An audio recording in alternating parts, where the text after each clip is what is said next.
Okay, I am here. Oh no. Things keep happening today. My mic almost just fell. And I almost forgot my tea. That's why it took a bit longer today. But, yeah. I see that Curly, got first today. That answer a few minutes before you start. Yeah, it was supposed to be a couple minutes earlier, but, I forgot about my tea, and I forgot to grab my water. Things just kept happening, okay? So I was like, oh no. You're good, you're good. It's my audio. Good, you're good. Yeah, it is okay. Well, how is everyone's day going? I saw that winter, like... Never gonna give you up, never gonna let you down. That's very loud. I don't know if it's loud on your end, but that was very louder than I anticipated it to be. I am so sorry. Hi, Possum. How are you doing today? Oh, my alarm going off. Yeah.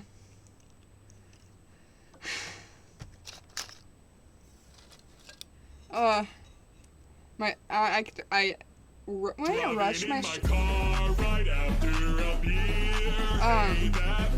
I just kept forgetting about stuff. Like, oh wait, I already put the starting student screen. I'm about to hurry with this stuff. Yeah, I almost forgot about my tea.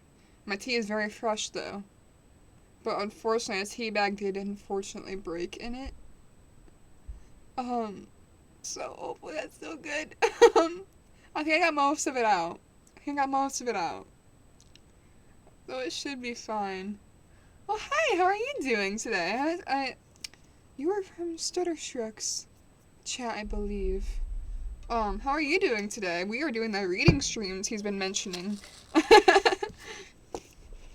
feel like every time I'm in there, he always mentions my reading streams. It's very, very nice. Yes. The reason why I put, chapter 5 to, I don't know, is because the chapters in here are weird. So there's volumes, and then, so there's, like, we're on volume 1, but in 2 chapters it moves to volume 2, and then restarts the chapters. So it's very complicated. I don't know how far we're getting also. Yes. Okay, I figured. I just wanted to be sure. And Curly. Okay, I don't know. Okay. Okay, one thing. I am gonna steal an idea I got from Stutterstruck about the no glasses points. I forgot to ask him if I could steal that. I might. I don't know. Where it's like, so like I think 6,000 points, no glasses for 5 minutes, I believe. And I think that'd be a fun idea. And I believe that Winter has a lot more points than you do, Curly, but I'm not 100% sure. I think I am going to get a whiteboard to put behind me to, like, put whoever, like, keep track of who gets first. And then, like, the monthly subscription things. Like, every month, like, who's the subscriptions would be cool. I feel like that would be really cool. But we should get right into it. I know, but I feel like it'll be a reason for them not to use other points like this. I tell she definitely has more points than you do. I don't know. It sounds like she does. But let's get into it. Chapter 5. Oh, also, by the way, I actually linked it in my bio now. I started a second YouTube channel for, like, posting my VODs for my book stuff. And I have all the VODs from the Picture Dorian Gray on there. I think I might be wrong. I think Curly asked if I was going to do that, so I might be wrong, though. I know someone was asking. Someone just... Okay, I don't know why. It just now popped up the driving my car thing. But yeah. Whoever, if they are in here, whoever asked if I was going to do, post the VODs on YouTube, I am now. I posted all the Picture Dorian Gray VODs on there. But let's get into it. Also, I do butcher some of the names. Just be aware. I've spent a lot just to bother Blue with the driving my car thing. So about 500. Oh, you only have 500? If people spend points on you, not to see, that's to me how. Yeah.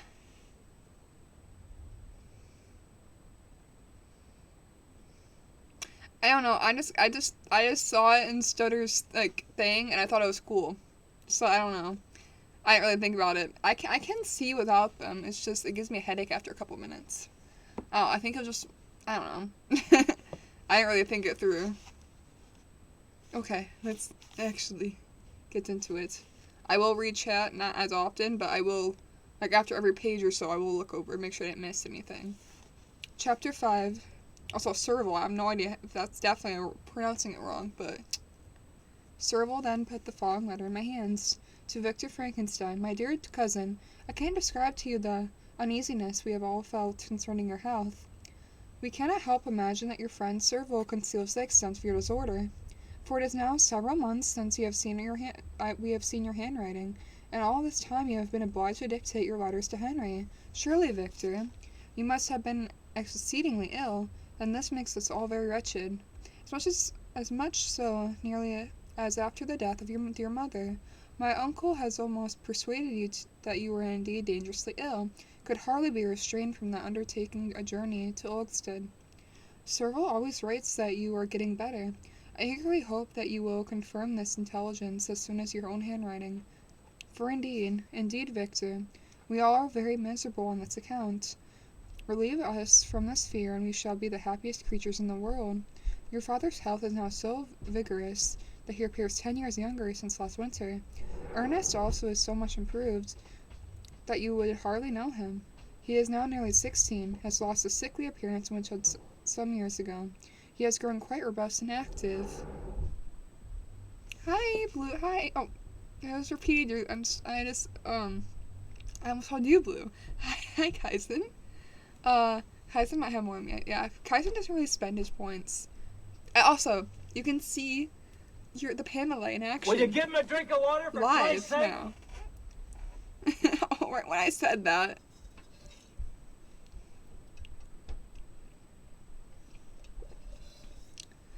Yeah.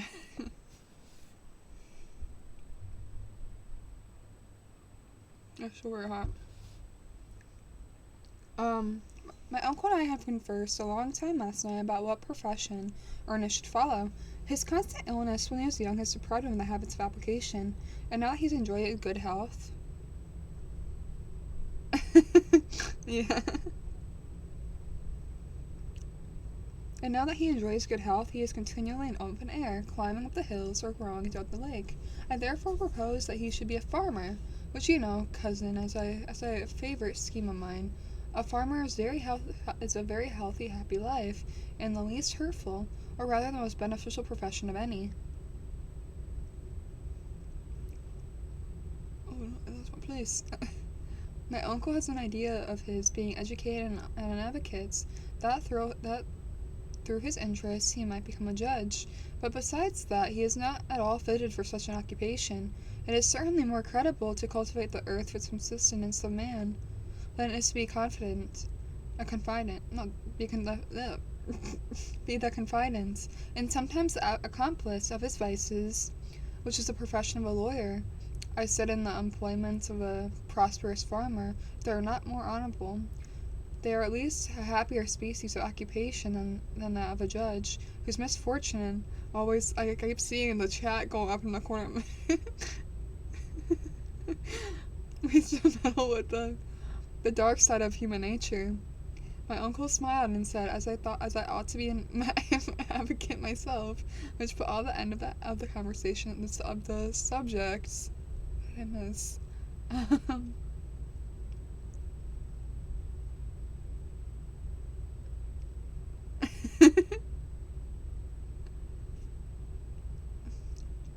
And now I must tell you a little story that will please and perhaps amuse you. Do you not remember Justin Moritz? Probably you do not. I will relate her history, therefore, in a few words. Madame Moritz, her mother, was a widow of 4 children, of whom Justine was the third. This girl had always been the favorite of her father, but through a strange perversity, her mother could not endure her, and after the death of M. Moritz, treated her very ill. My aunt observed this, and when Justine was 12 years of age, prevailed on her mother to allow her to live in her home. that the Republican institutions of our country have produced simpler and happier manners than those which prevail in the great monarchies that surround it. Inhabitants in the lower orders, being neither so poor nor so despised, their manner is much more refined and moral. A servant in Geneva does not mean that same thing as a servant in France and England. Justine thus received in our family learned the duties of a servant, a condition which, in our fortunate country, does not include the idea of ignorance and the sacrifice of dignity of human beings.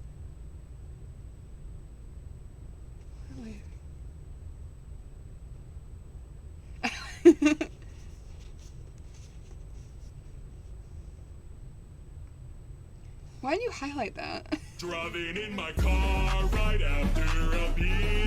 Hey, that bomb is shaped like a deer. I think it waits for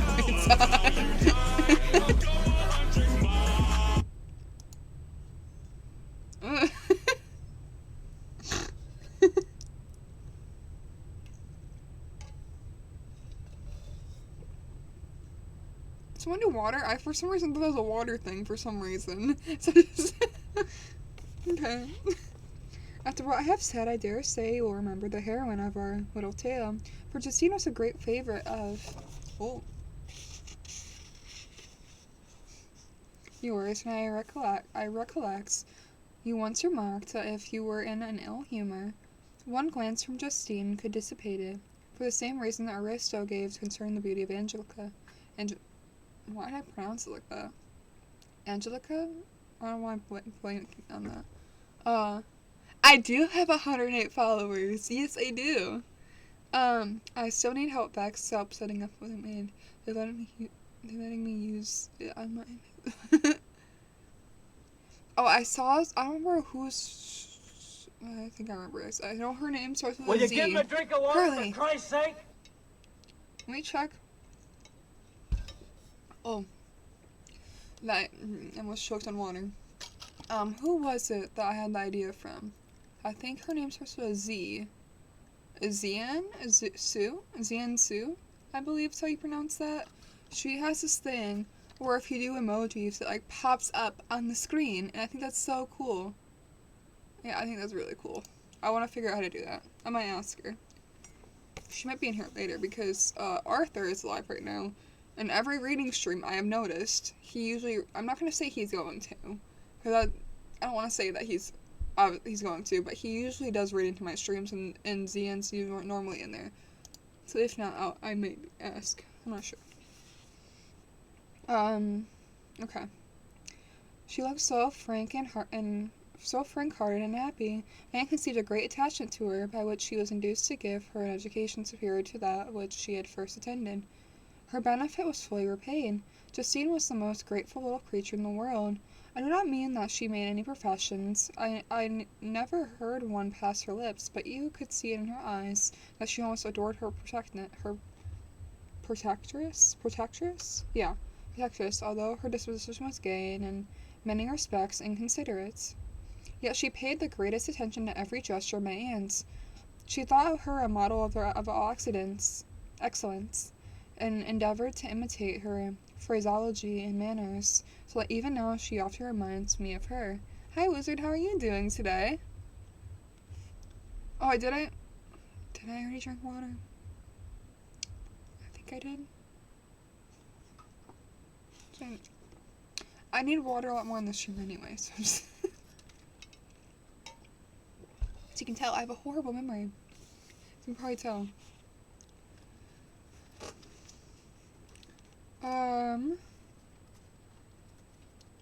My dearest aunt died. Everyone was too much occupied with their own grief to notice poor Justine, who had attended her during her illness with the most anxious affection. Poor Justine was very ill, but other trials were reserved for her. One by one her brothers and sisters died, and her mother, which they accepted for a neglected daughter, was left childless. The conscience of the woman was troubled. She began to think that the death of her favorite was a judgment from heaven to chastise her partiality? No, I'll pronounce that wrong. She's a Roman Catholic, and believed her confessor confirmed the ideas which she had conceived. Accordingly, a few months after your departure for Olgenstead, Justine was called home by her repentant mother. Poor girl. She wept when she quitted our house, and she was much altered since the death of my aunt. Grief has given softness and winning madness to her manners, which has been remarkable for vivacity. Nor was her residence in her mother's house of a nature to restore her gaiety. The poor woman was very facilitating in her repentance. She sometimes begged Justine to forgive her unkindness, but so much I am sorry for tripping over my words so much today. But much oftener accused her of having caused the deaths of her brothers and sisters. Perpetual fretting at length threw Madame Moritz into a decline, which at first increased her irritability, but she is now at peace forever. Have you read any of the Russian classics I have them. I have. Who do I have? I will grab them. They're all on the same shelf. It's probably a bad idea, but I'm going to drop them. I do want to read them on stream eventually, because I think, they're all public domain. I believe they're all public domain, but I'm going to go check. I'm going to go grab them.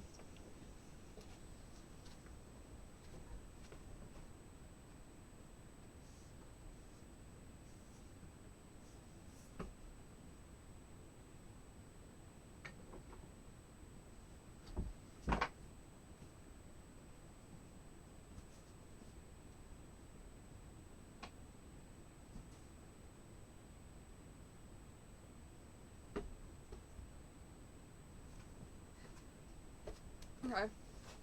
I have some of them. I only have one Dostoevsky, unfortunately, which is Crime and Punishment, obviously. Okay, all thanks to a magical... I have Dostoevsky, we have Tolstoy, Tolstoy is Russian, right? I have not read any of his. I almost grabbed... Yeah, it is. Yeah, because Anne Karina, right? I'm mispronouncing that. I don't know. Tolstoy, Resurrection, Death of Ivan Lynch, and Other Stories. Anne Karina. I love this one. I love, not this one, I haven't read it, but I love the artwork on here. I need to read these. I have such a huge list of books I need to get through. Then, obviously, War and Peace. It's a very thick book. But, I read, how much of Crime and Punishment have I read? I think I read about 50 pages of it, I believe. It is so confusing with all the names. They're very confusing with all the names.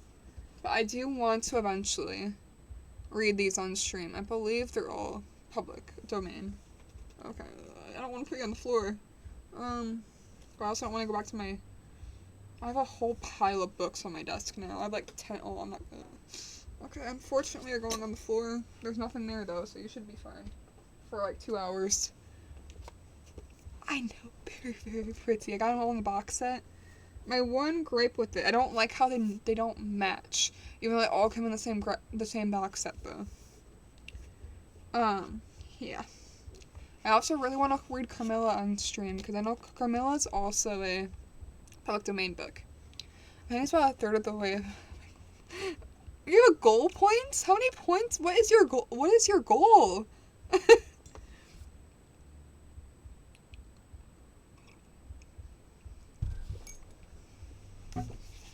Okay, where do we even leave off? I have no idea where we left off.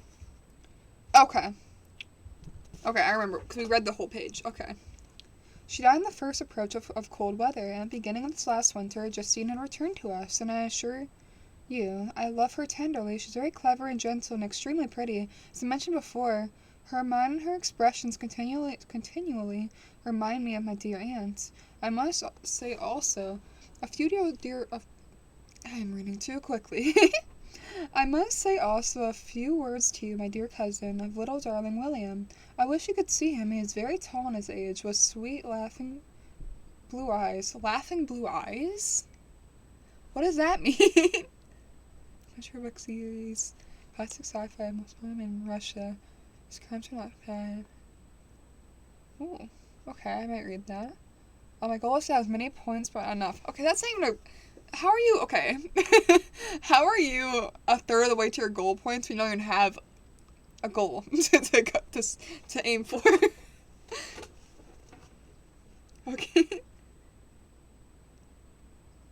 What does it mean with sweet, laughing blue eyes? What does that even mean?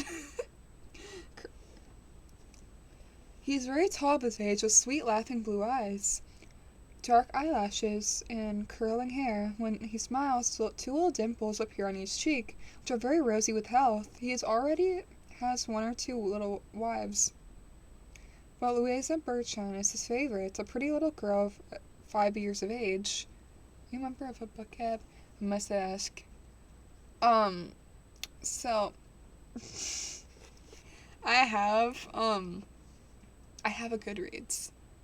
But so I had this issue for like years where I kept forgetting to add my books to it.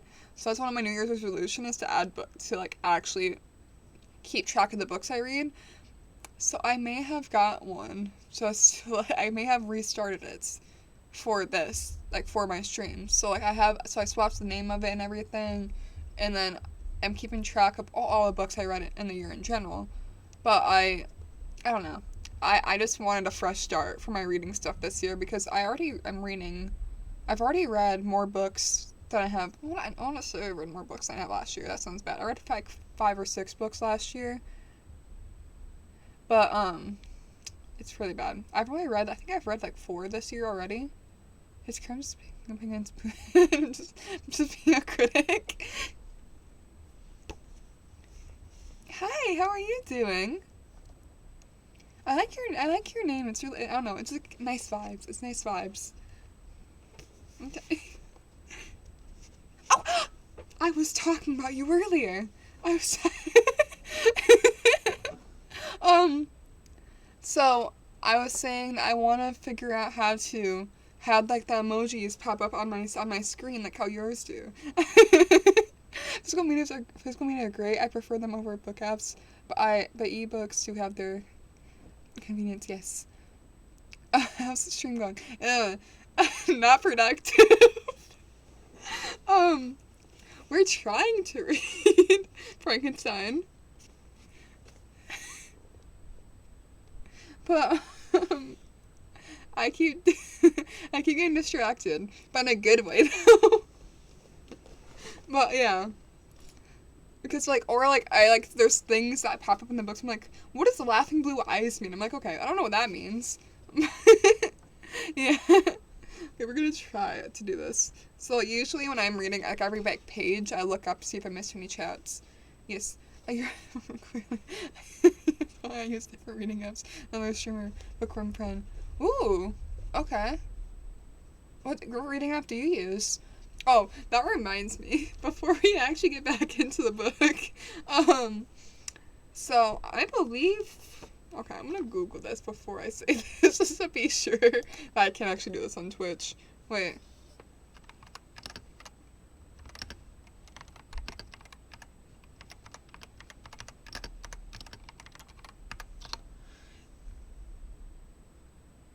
Okay.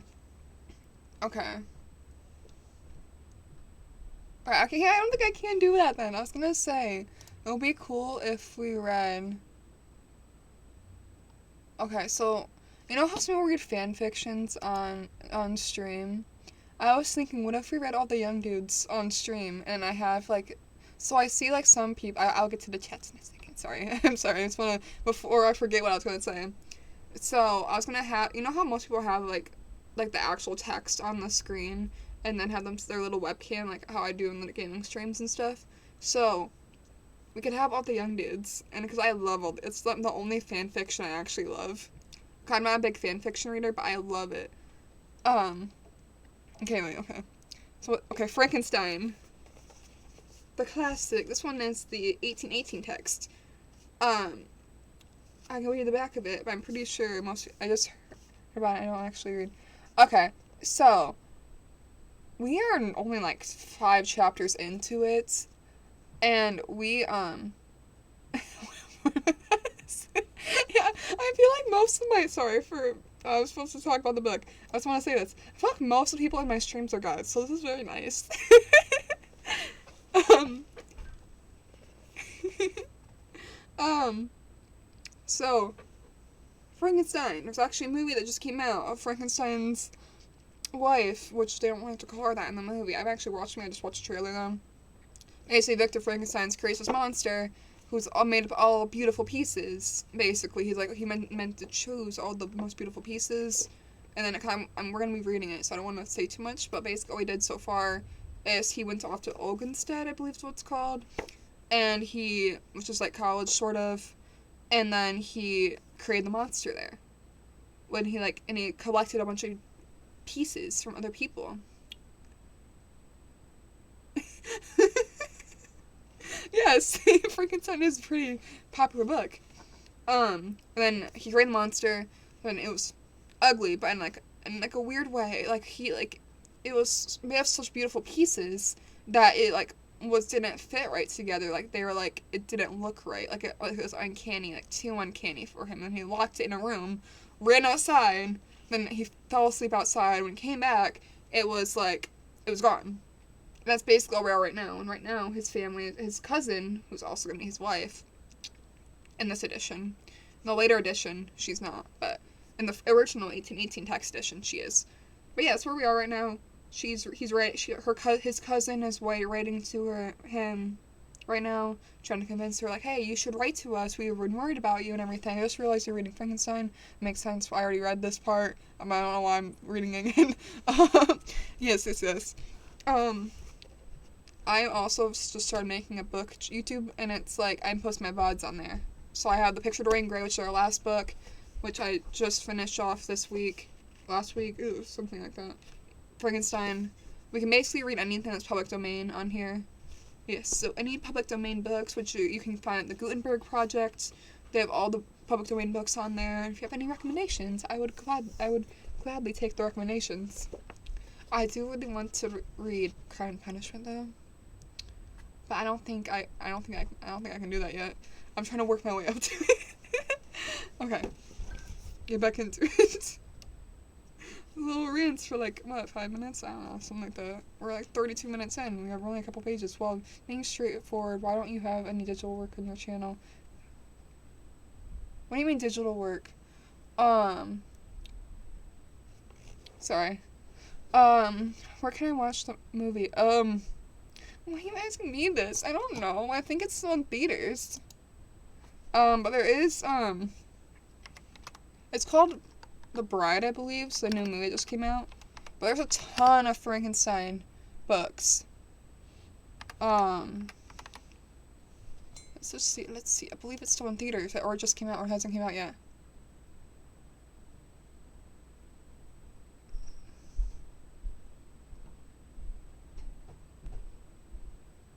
The trailer came out a month ago, so I don't know. Okay, let's get back into it. Now, dear Victor, I dare say you wish to be indulged in a little gossip concerning the good people of Geneva. The pretty Miss Mansfield has already received a congratulatory visit on her approaching marriage with the young Englishman, John Melbourne, Esquire. Her ugly sister, Manon, married Mr. What is M? M. Then again, I can make a cute screen panel for your screen. I'm not sure. I'm still relatively new to streaming. I've only been streaming for 3 months. So I'm just kind of going with the flow, you know? Ooh, I would actually like that. I would like that. Yeah, yes, you should. You showed me a whisper about the little small book club thing. Screen panel for your screen. Going casual, easy. It's good. Yes. So I'm kind of maybe I'll reach out to you, at some point. But I haven't been screaming for a couple months, so I'm trying to I don't know. Because reading is not my main thing. You should do much I have sorry. You have much to do that. Yeah, I know. I don't know. I'm just trying to. I don't know. Sorry, I lost my place. Uh, Her ugly sister Manon married M. de Vallard, the rich banker, last autumn. Her favorite schoolfellow, Louis Manor, had suffered several misfortunes since my last departure as Serval from Geneva, but he has already recovered his spirits, and is reported to be on the point of marrying a very lively, pretty French woman, Madame Trevellier. She is a widow and much older than Manor, and she is very much admired and a favorite with everybody. I have written myself into good spirits, dear cousin, yet I cannot conclude without again anxiously inquiring concerning your health, dear Victor. If you are not ill, write yourself, and make your father very, and all of us happy, or I cannot bear to think of the other side of the question. My tears already flow. Adieu, my dear cousin. That's French. That is French. Okay, there's another letter also. How many letters are there in this?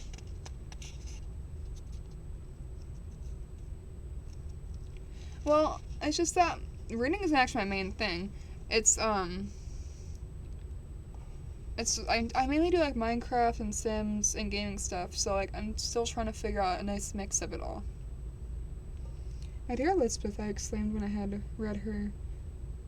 My dear Elizabeth, I exclaimed when I had read her letter, I will write instantly and relieve them from the anxiety they must feel. I wrote with the exertion greatly fatigues me. Just like but I might look at it. But my convalescence is commenced, and proceeding regularly in another fortnight, was able to leave my chamber. One of my first duties of my recovery was to introduce Serval to my several professors at the university. In doing this, I underwent a kind of rough usage, ill befitting of the wounds that my mind has sustained. Ever since the fatal nights, the end of my labors and beginning of my misfortunes, I had conceived a violent antipathy, even in the name of natural philosophy. When I otherwise quite resorted to health, and a set of a chemical instrument would renew all the agony of my nervous symptoms. Henry saw this, and had removed all my apparatuses from my view. He had also changed my apartments, for he perceived that I have acquired a dislike for the room which had previously been my lavatory. But there was cases of Serval that had made no avail when I visited my professors and Waldman, inflicted torture when he praised.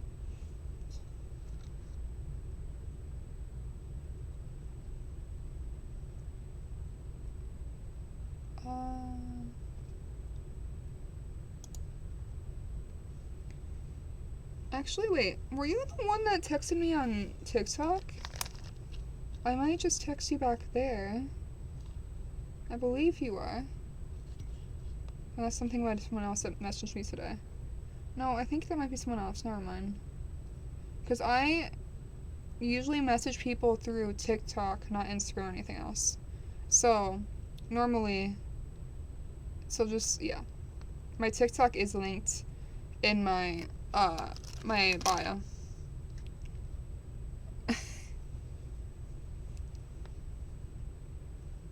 I don't know where to leave off. Where did I leave off? And Walden inflicted torture when he praised with kindness and warmth an astonished progress I had made since the sciences. He soon perceived that I disliked the subject, and not guessing the real cause, he attributed my failings to modesty, and changed the subject for my improvements of the science itself with a desire that I evidently saw of drawing me out. What could I do? He meant to please when he tormented me. I felt as if he had played carefully one by one my view those instruments by which were to be afterwards used to putting me in a slow and cruel death. I writhed under his works, and yet dared not to exhibit the pain I felt. Serval, whose eyes and feelings were always quick and discerning. The sensation of others. inclined the subjects, alleging an excuse. His total ignorance, and the conversation took a more general turn. I thanked my friend from my heart, and I did not speak. I saw plainly that he was surprised, but he never attempted to draw my secret from me.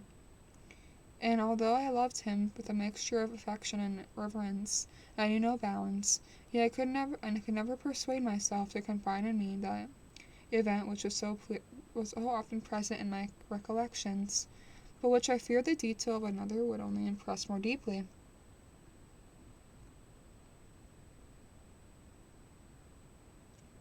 So I got distracted. Okay,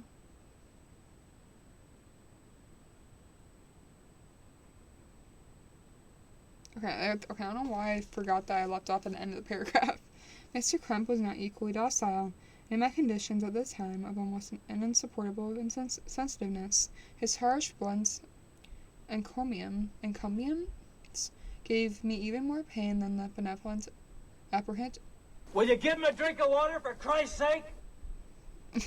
It's time for book enjoyment.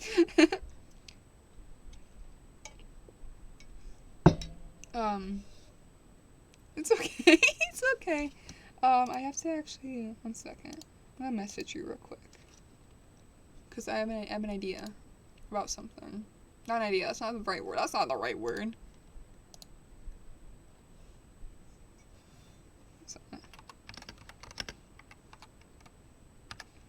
Okay.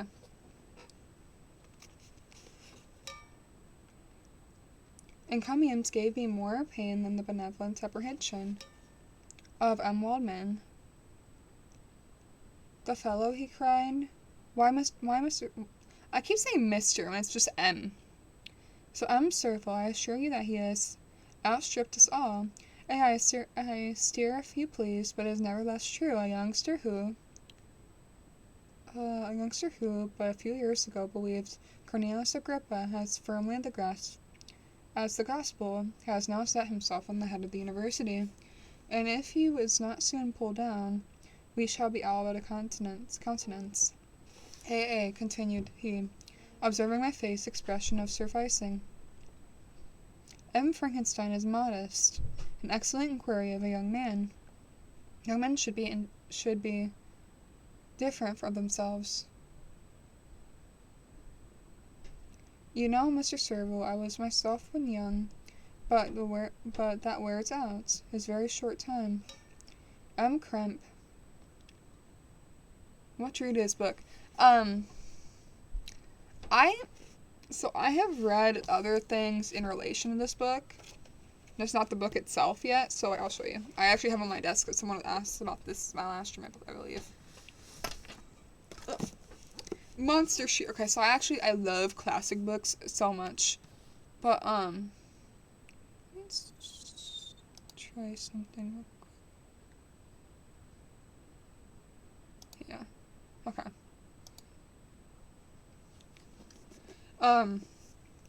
So, Monster She Wrote, the woman who pioneered horror and speculative fiction. It's a thick book. Cannot read this on stream though because it is copyright.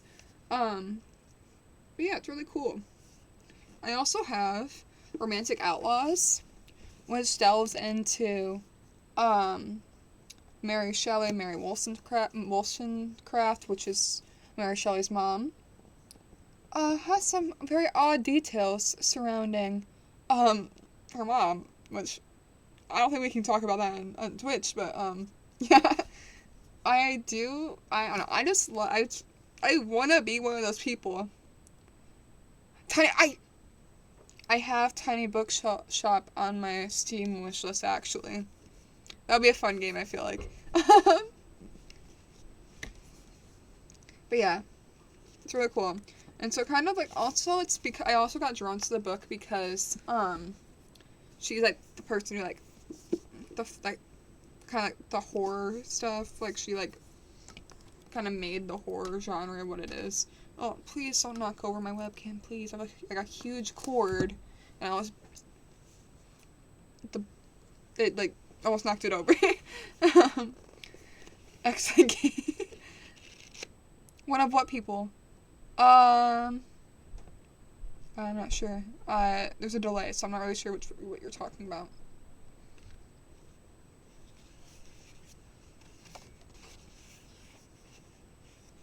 Um, where did I leave off? Okay, I will get back to chat. I just want to at least get through this chapter, which is about it's about 2 pages left. So 2.5 pages. So I will read chat in a second. I just at least want to get through the first chapter, which it's only been 40 minutes.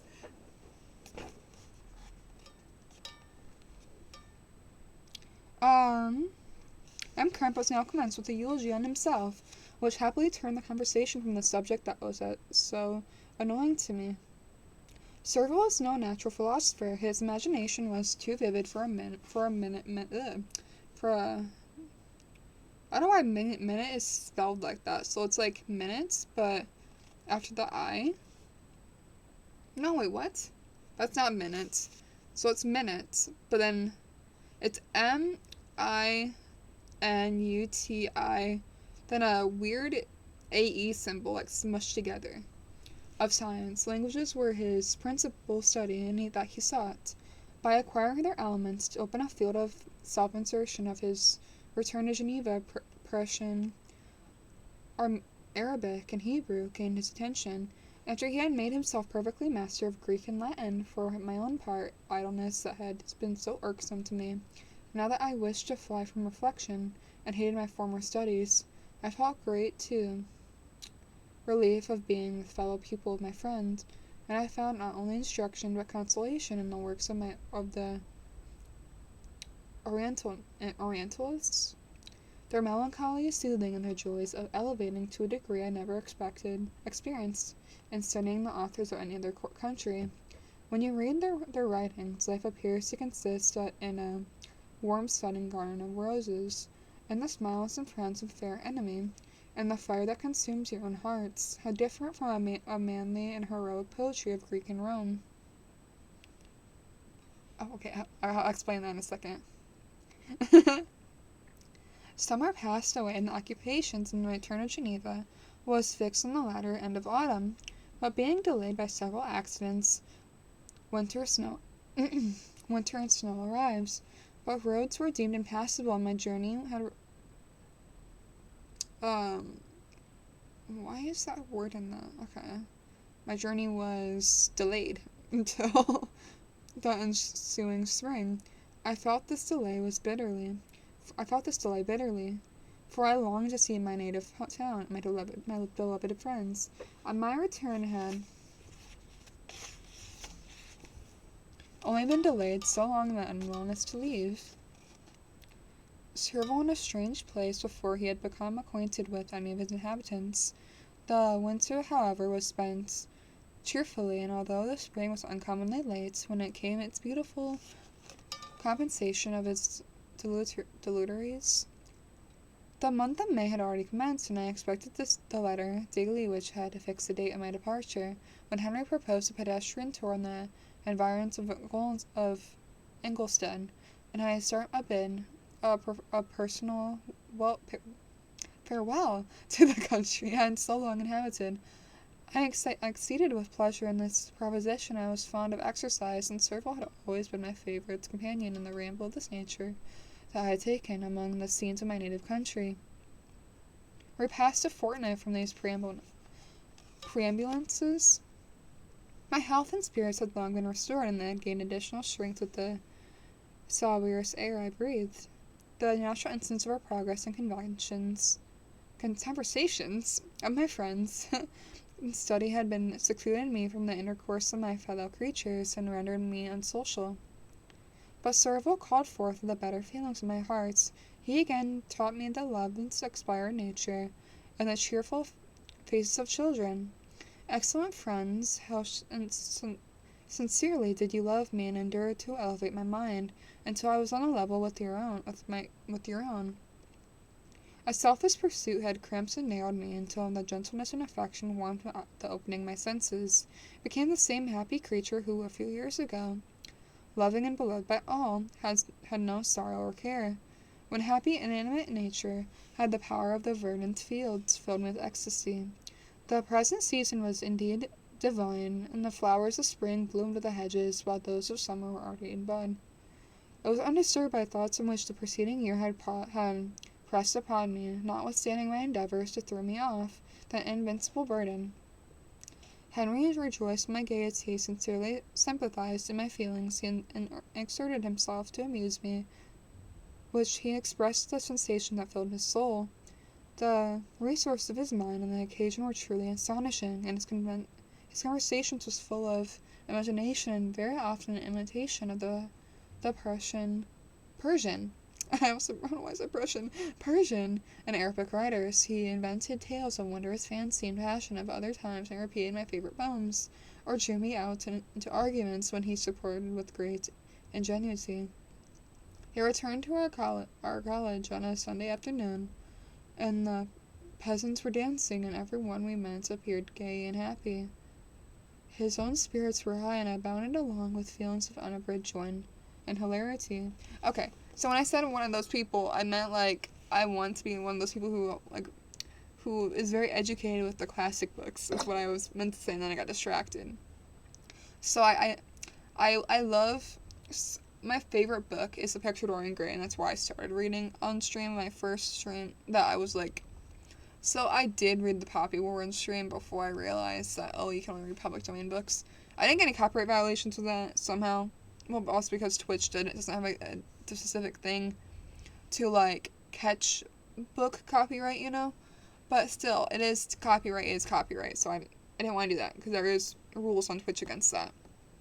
So, like, I have a lot of, like, classic books, and my two favorite books, and it does sound a bit pretentious, but my two favorite books are Picture of Dorian Gray and The Secret History. And The Secret History kind of is what motivated me to want to read more classic books. So that's what I was trying to get at earlier. Yeah. Because on TikTok, they're like, oh, like, there's different, like, aesthetics for different people who, like, read different types of books. And I don't know what it's about the classic books, but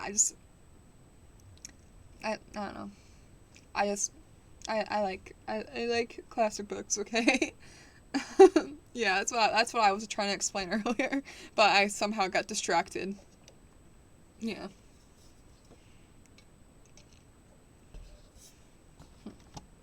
Let's pull down the Discord again and go back to my stream and my second monitor. Perfect. Okay, and we are actually finished with chapter 5, finally. Since I stopped reading classics, seeing how certain things transcend. Yes! That's one of the things I really like. And how some things yes. Also, like, 1984 and Animal Farm are so, like, what's the right word? So prevalent in today, and it's crazy to think about. Those are in, like, what, in, like, the 40s, 50s? 40s, I believe, because he was, or, okay, I don't remember, was he in World War II or World War One? He was, I don't remember if the author was, how am I blanking on his name? How am I blanking on his name? Will you give him a drink of water, for Christ's sake? It's crazy that those were written, like, not that long ago. Yeah, like, they were literally, like, required reading at my school, not in my class, but in, like, I don't want to say the normal English class. So I was in AP classes, and so those weren't required reading in my class, but, ooh, okay, I'll look. What was I gonna say? 1984 and Animal Farm were required reading for the, quote-unquote normal 12th grade reading English class. I had AP Lit, so there wasn't, like, required, well, there was required reading. We read, A Scarlet Letter, and then, I think that was the only, like, required reading it was, because, like, we had to do, like, essays on the books we were reading. We were only allowed to read literally fiction books, which I think is part of the reason why I also really like classic books, because, like, that whole year we weren't really allowed to read, like, non-literary fiction books. But yeah. I also read Handmaid's Tale is also required reading for the quote-unquote normal English class. I really want to read... Oh, I'm gonna butcher his name. Albert... It's not Campus. It's like Camp... Oh, I'm gonna say. I know it's not Albert Campus, though. I know that's mispronounced. But I need to get some of his books. I really want to read his books. Oh. How long is chapter 6? I've noticed these chapters are very short. Okay, chapter 6. It's a very short chapter. Okay, we're probably gonna read like 4 more, so probably about like, cause that was, if I focus, we could fit 3 or 4. Cause there's only, these ones is only like, I think 6 pages. Okay. Chapter 6. On my return, I found the following letter from my father to V. Frankenstein. I'm just gonna say V. I'm just saying Victor because I don't know. It's easier than just saying V, even though it's not. I immediately know what they're saying, so I'm just saying. To Victor Frankenstein, my dear Victor, you have probably waited impatiently for a letter to fix the date of your return to us. And I was my first tempted to, write only a few lines, merely mentioning the day in which I should expect you. But that would be a cruel kindness, and I dare not do it. What will be to your surprise, my son, when you expect a happy and gay welcome, to behold, on the contrary, tears and wretchedness? By how, Victor, can I relate our misfortune? Absence cannot have rendered you callous in our joys and griefs, and how shall I inflict pain on the absent child? I wish to prepare you for the woeful news, but I know it is impossible. Even now your eyes skim over the page to seek the words which are to convey to you the horrible tidiness. William was dead, that sweet child, whose smiles delighted and warmed my heart, who was so gentle yet so gay. Victor, he is murdered. I will attempt to console you, but will simply relate the circumstances of transaction. Another thing which I have noticed that I feel like some people don't, I'm not gonna say people don't notice, but the term gay did not used to always mean gay. It used to mean like happy. But like some of the ways that Mary Shelley has said it, like, oh, gay and happy, I'm like, okay, that's a bit confusing if people didn't know that. But yeah, but I feel like most people in here would know that. But I know, like, because I have noticed that last like chapters said it a lot, so I just wanted to address that if you did not know that. Which most people in here, I'm assuming, did, but just in case.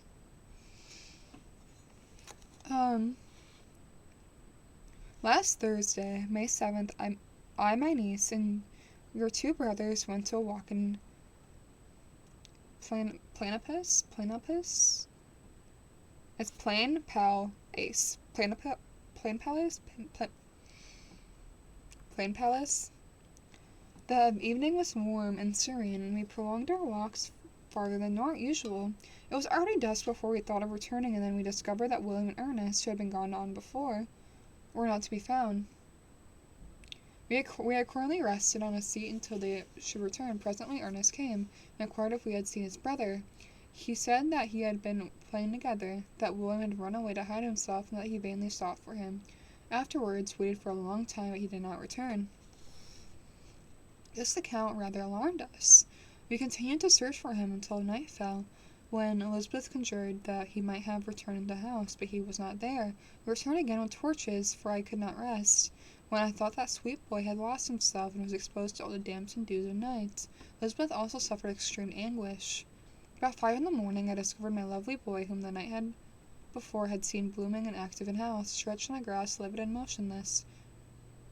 The print of the murderer's fingers were on his neck. He was conveyed home, and the anguish that was visible in her countenance betrayed the secret to Elizabeth. She was very earnest to see the corpse.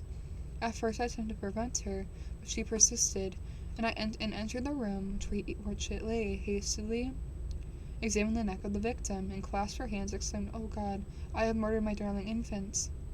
She fainted and was restored with extreme difficulty. When she again lived, it was only to weep and sigh. She told me that same evening William had teased her to let him wear a very valuable miniature that she possessed of your mother. This picture is gone, and it was doubtless the temptation which urged the murderer to the deed. We had no trace of him at present, though our exertions to discover him were unremitted. But they will not restore beloved William. Come, dearest Victor. You came alone. My dearest Victor, you alone can console Elizabeth. She weeps continually and accuses herself of unjust in the cause of her death. Her words pierced my heart, and we were all happy, but not that be an additional motive of you. My son will return to be our comforter. Your dear mother, alas, Victor, you will say, thank God she did not live to witness this cruel, miserable death of her youngest darling. Come, Victor, not brooding thoughts of vengeance against the assassin, by which feelings and peace and gentleness that will heal instead of festering the wounds of our mind enter the house of mourning, my friend, with kindness and affection of those who love you, and not the hatred of your enemies, your affectionate and afflicted father, Alphonse Frankenstein. That's sad. Well, it's a horror. It is a horror book, so I should expect that. But yeah, ugh. Yeah, it really doesn't happen. Well, also, it's like the furthest I've gone in this book. I think I've only gone like 30 pages before, because I just honestly, like the introduction before the prologue, I did read, and I got kind of bored of it. My first playthrough, not playthrough. What? No, my first read through. I got a little bored with it because it was also during school and everything. So like, okay, now that I didn't read the introduction, just skipped to the prologue. I read the prologue and skipped through the prologue. I love reading prologues, but the introduction in classic books is usually what gets me so bored of them. But yeah. Serval had watched our countenance as this letter, was surprised to observe the despair that succeeded to the joy I had first expressed on receiving news of my friends. I threw the letter on the table and covered my face with my hands. My dear Frankenstein, exclaimed Henry, when he perceived me weep with bitterness. Are you always to be unhappy, my dear friend? What has happened? I motioned to him to take up the letter, while I walked up and down the room in extremest agitation. Tears also gushed from the eyes of Serval, as he read the account of any misfortune. I can offer you no consolence, my friend, he said, but your disaster is irreparable. What do you intend to do? To go instantly to Geneva. Come with me, Henry, and to order the horses. During our walk, Serval endeavored to raise my spirits. He did not do this with the common topics of consolation, but by exhibiting the truest sympathy. Poor William, he said, that dear child, he now sleeps with his angel mother. His friends mourn and weep, but he is at rest. He does not now feel the murderous grasp, but sod covers his gentle form, and he knows no pain. He can no longer be a fit subject for pity. The survivors are the greatest sufferers. For them time is the only consolation. Those maxims of the Stoics, that death was no evil, and that the mind of man ought to be superior to despair on the eternal absence of a beloved object, ought not to be urged. Even Cato wept over the dead body of his brother. Serval spoke as if he was hurrying through the streets, as we hurried through the streets. The words impressed themselves on my mind, and I remembered them afterwards in solitude, but now as soon as the horses arrived, I hurried into the cabaret, and bade farewell to my friend. My journey was very melancholy. At first I wished to hurry on, for I longed to console and sympathize with my loved and sorrowing friends.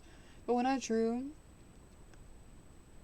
near my native town, I sickened my progress, could hardly sustain my magnitude of feelings that crowded into my mind, and I passed through the scenes familiar to my youth, and which I had not seen for nearly 6 years.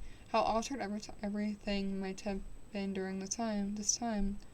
One sudden and desolation caused changes had taken place. About 1,000 little circumstances might have been, by degrees, worked all alterations, which, although they were done more tranquilly, might not be the least decisive. Fear overcame me. I dare not advance, dreading the thousands nameless evils that had made me tremble. Although I was unable to define them, I remained 2 days at Lucerne. In this painful state of mind, I contemplated the lake. The waters were placid. All around was calm and snowy mountains, and the places of nature were not changed. By degrees, the calm and heavenly scene restored me, and I continued my journey towards Geneva. The roads ran on the side of the lake, which became narrower as I approached my native town. I discovered more distinctively the black side of Jura and the bright summit of Mont Blanc. I wept like a child, dear mountains, my own beautiful lake. How do you welcome your wanderer? Your summits are clear, and the skies and lake are blue and placid. This is too prognostic peace, or to mock at my unhappiness. I fear, my friend, that I shall render myself tedious by dwelling on the preliminary circumstances, but they were days of comparative happiness, and I think of them with pleasure. My country, my beautiful country, who but a native can call the delight I took in again, beholding thy streams, thy mountains, and more than all, thy lovely lake. Yet, as I drew nearer my home, grief and fear again overcame me. Night also closed around. When I could hardly see the dark mountains, I felt still more gloomier. The pictures appeared a vast and dim sun. Hi, Tex-Mex. I'll get to that in a second. I felt still more gloomier, and the pictures appeared a vast and dim scene of evil, and I foresaw obscurely that I was destined to become the most wretched of human beings. Alas. Oh, did not. Almost went that over. Okay, actually, I have a couple pages left in this chapter end, so I am doing pretty good. So, I gave you a little of a, summary yesterday in stream. But so far today, all we've done is, all we've gotten through, because honestly, the first 40 minutes of this I did barely any reading. So far, we found out that his youngest brother was murdered. And he returned from Olgenstedt, the college, and is now literally right now is on his way home. And it's basically the only thing we've gotten through so far. Yeah.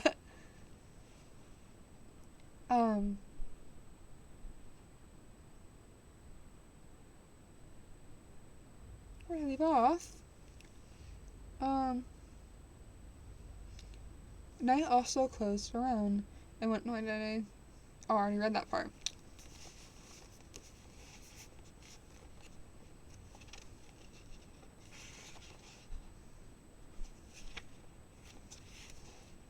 I prophesied truly, and failed only in the single circumstance, that it was all the misery I imagined and dreadful. I did not conceive the 100th part of the anguish I was destined to endure. It was completely dark when I had arrived in the environs of Geneva. The gate of the town, which arrived in the... I already read that part. The gates of the town were already shut, and I was obliged to pass the night at Satron, a village half a league at the east of the city. The skies were serene, and as I was unable to rest, I resolved to visit the spot on which my poor William had been murdered. As I could not pass through the town, I was obliged to cross the lake in a boat to arrive at Fuenpolis. During this short voyage, I saw the lightnings playing on the summit of Mont Blanc as the most beautiful figures. The storm approached rapidly, and on landings I ascended a low hill, that I might observe its progress. The advances, the heavens were clouded, and as soon as I felt the rain coming slowly in large drops, but its violence quickly increased. I quitted my seat and walked on, although the darkness and storm increased every minute, and the thunder burst with terrific crash over my head. It was echoed from Salve, and the Juras and the Alps of Savory. Vivid flashes of lightning dazzled my eyes, illuminating the lake, making it appear to be a vast sheet of fire, and for an instant everything seemed a pitchy darkness.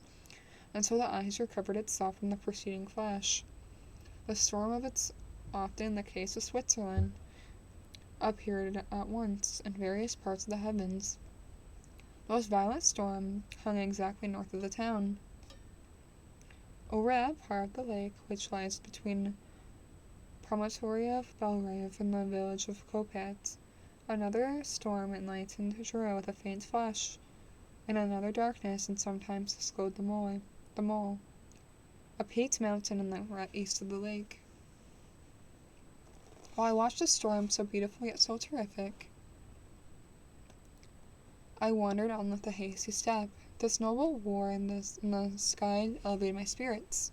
I clasped my hands and exclaimed aloud, William, my dear angel, this is thy funeral, this is thy dirge. As I say these words, I perceive in the gloom of figures which stole from behind a clump of tree near me.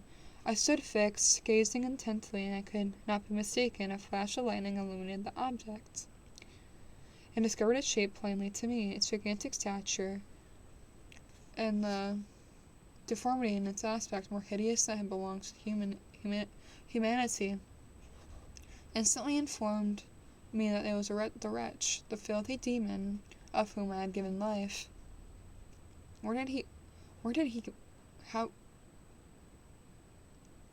did he there? That sentence confused me. Could he be, shuddering at the concept, the murderer of my brother? No sooner did that idea cross my imagination than I became convinced of its truth. My teeth chattered, and I was forced to lean against a tree for support. The figure passed me quickly, and I was lost in the gloom. Nothing in human shape could have destroyed this fair child. He was the murderer. I could not doubt it. The mere presence of the idea was irresistible. Proof of the facts. I thought of pursuing the devil, but it would have been in vain, and another flash discovered him to me hanging upon the rocks of the nearly perpendicular aspect of Mount Salve, a hill that bounds Plainpalus of the south. He soon reached on the summit and disappeared. I remained motionless. The thunder ceased, but the rain still continued, and the scene was enveloped in an impenetrable darkness. I revolved in my mind events which I had now sought to forget. The whole train of my progress towards the creations, the appearance of the works of my own hands left at my bedside, its departure. 2 years have now nearly elapsed since the night of which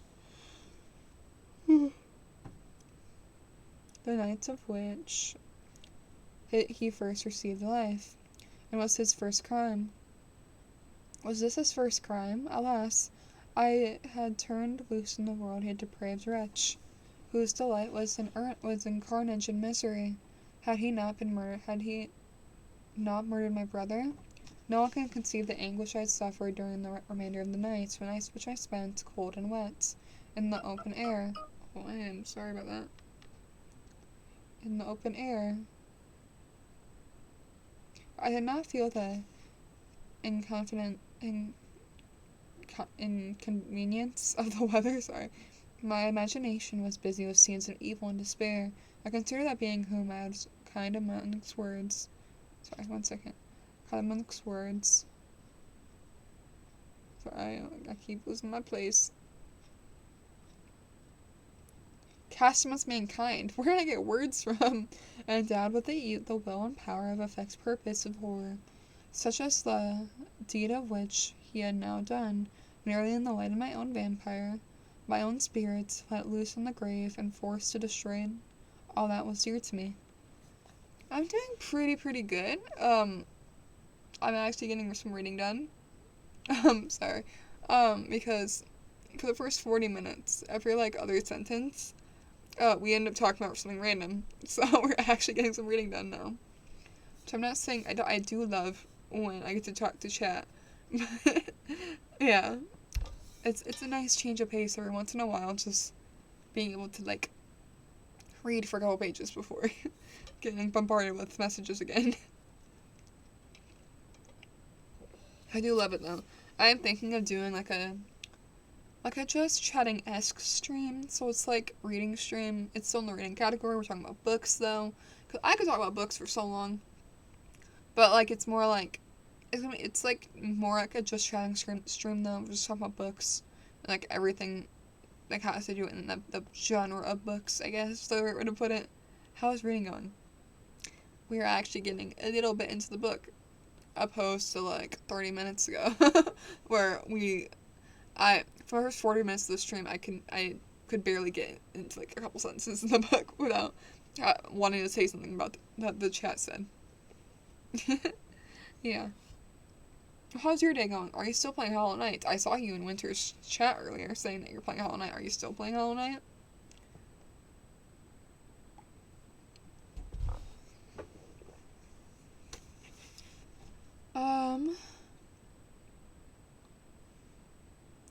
Day dawned and I directed my steps towards the town. The gates were open, and hastened to my father's house. My first thought was to discover what I knew of the murderer, and cause instant pursuit as he made. But I paused when I reflected on the story that I had to tell. A being of whom I myself had formed and endured with life had met me in midnight among the precipices of an inaccessible mountain. I remembered also the nervous fever by which I had seized just in time that dated my creation. Sorry, I got excited for a second and I saw building things from Hollow Knight. Like, oh, you're finally doing something different. Not related to Hollow Knight. Nope. You're still I want to make this huge project in Minecraft where it's like building Baldur's Gate in Minecraft. I don't think that's gonna be a thing anytime soon though. I really want to do that. It's just it's a huge project. It's a very huge project to want to do. But what are you building from Hollow Knight?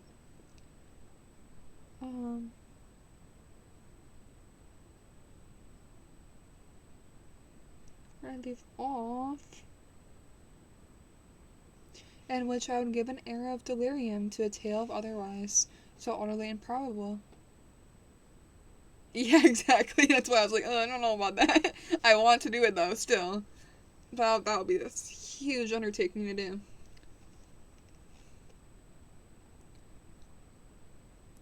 I well knew that if any other had communicated such a relation to me, I should have looked upon the raving of insanity. Besides, the strange nature of the animal would elude all pursuits, even if I were so fair credited as a persuade my relatives to commence it. Besides of what it would mean to pursue. Who would arrest a creature capable of scalding and overhanging sides of Mount Salve? These reflections determined me. There's a Hollow Knight mod for Minecraft. Okay. Yeah, you just finished building Hornet. What's that?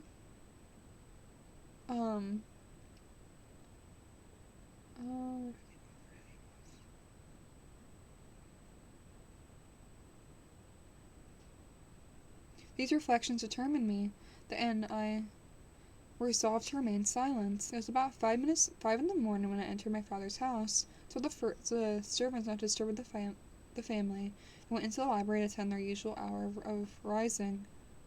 6 years had elapsed, passed in a dream for which one indelible trace, and I stood at the same place where I had embraced my father before my departure for Olgedstein. Beloved and respected parent, he said, reminded to me. I gazed on the picture of my mother. Still reminded to me, I gazed on the picture. I completely skipped a line. Which stood over the mantelpiece. It was a historical subject painted by my father's desire, and represented Catherine Balfour in an agony of despair, kneeling on the coffin of her dead father. Her garb was rustic and her cheeks pale. There was an air of dignity and beauty, and hardly permitted the sentiment of pity. Below the picture was a miniature of William. My tears flowed when I looked upon it. While it was thus engaged, Ernest entered, and he had heard me arrive and hastened to welcome me. He expressed a sorrowful delight to see me. Welcome, my dearest Victor, he said. Ah, I wish you could have come 3 months ago, and then you would have found all the joyous and delighted. But you are now unhappy, and I am afraid. But we are now unhappy, and I am afraid. Tears instead of smiles will be your welcome. Our father looked so sorrowful. This dreadful event seemed to have revived in his mind of his grief at the death of his mom. Poor Elizabeth was also quite inconsolable. Ernest began to weep as he said those words. Oh, it's one of the characters. Oh, so you're... Okay, so when you said you were building things from Hollow Knight, for some reason I thought you were building, like, locations, so that's what I do. I just end up building, like, places in games, or places in shows, in, like, Minecraft. I also, like, in Sims, I built the Shameless house for my Rags to Riches challenge. So I'm more of a person that, like, build locations in games instead of, like, characters and stuff.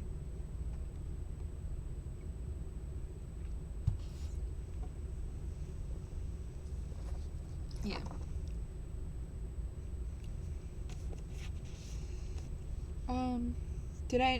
Do not, I said, welcome me thus. Try to be more calm. Then I may not be absolutely miserable in the moment I enter my father's house, after so long an absence. But tell me, how does my father sport his misfortunes, and how is my poor Elizabeth? Does that sound okay?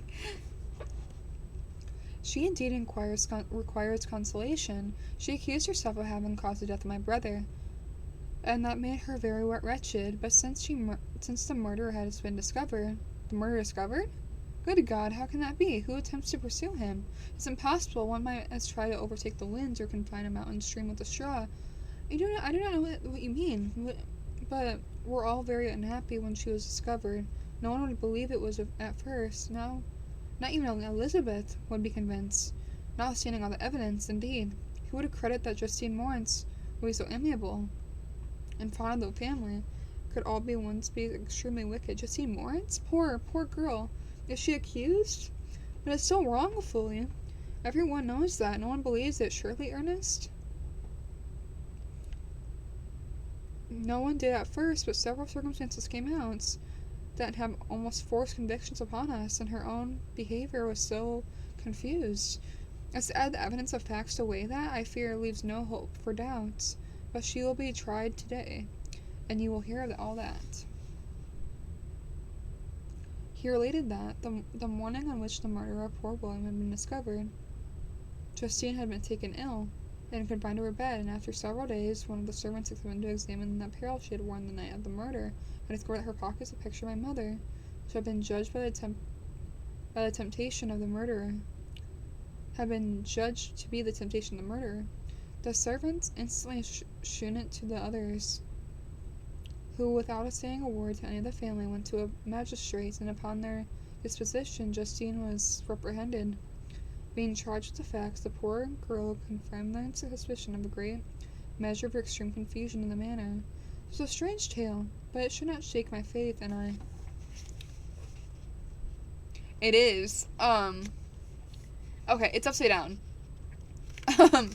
It's, Marceline and Bubblegum. You can kind of see a little bit. It's supposed to be the other way around, where Marceline is upside down and Bubblegum is where Marceline is.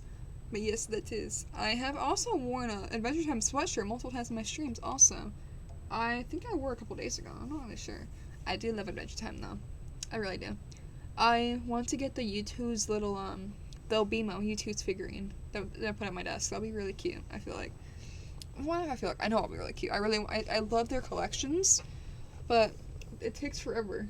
Like, I have the, which I can show you, which I have a rad roach from them, but it took, like, forever to arrive.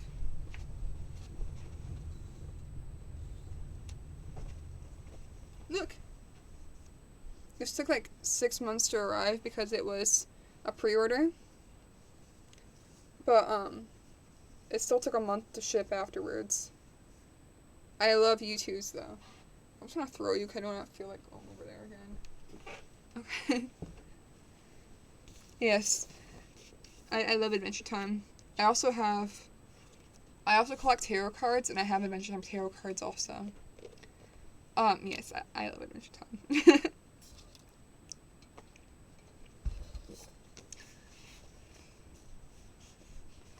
You are all mistaken. I know the murderer. Justine, poor good Justine, is innocent. At that instant my father entered. I saw unhappiness, deeply impressed on his countenance. But he endeavored to welcome me cheerfully. After we had just exchanged our mournful greetings, would have introduced some other topics than our poor disaster. How did I lose my place?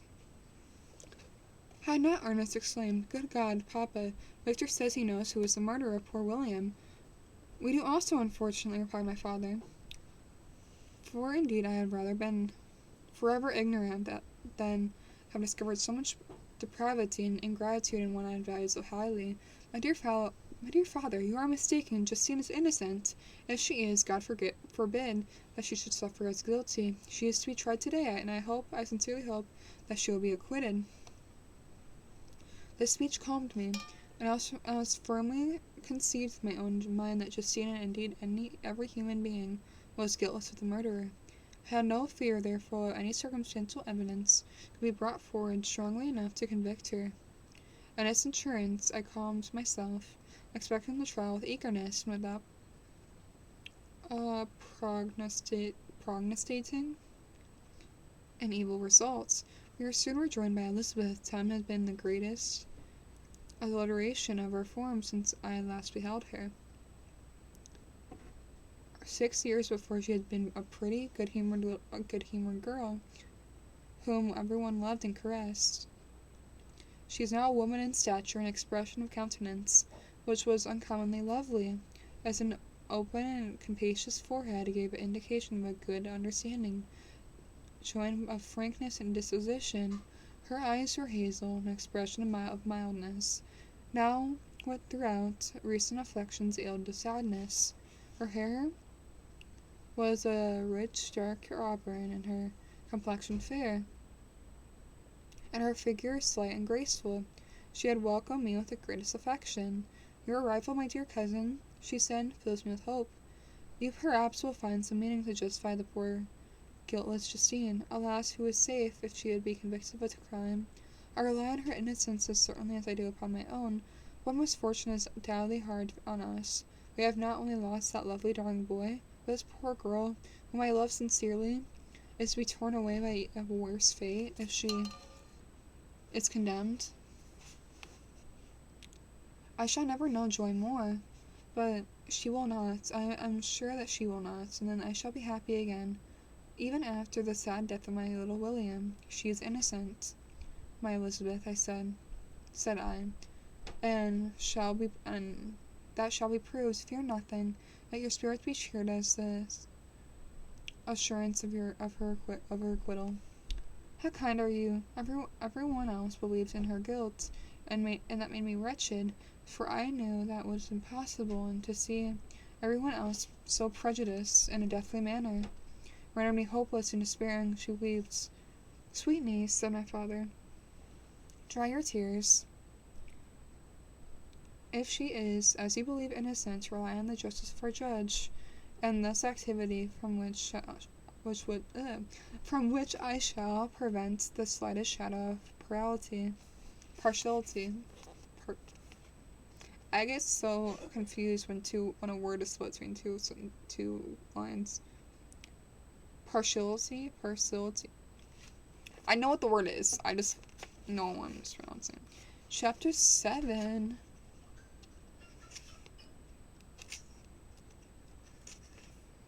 Oh, okay. So this is what I was saying. So, volume 2. Then it restarts. Or chapters. So then there's chapter 1. Yeah. So that's why I put chapter 5 to question mark, because I didn't know how far we're going to get in this book, first off, and second off, I don't know how to word that without making the title super long. Okay, after this chapter, I'm going to take a quick break to refill my water, because my heart is almost empty somehow.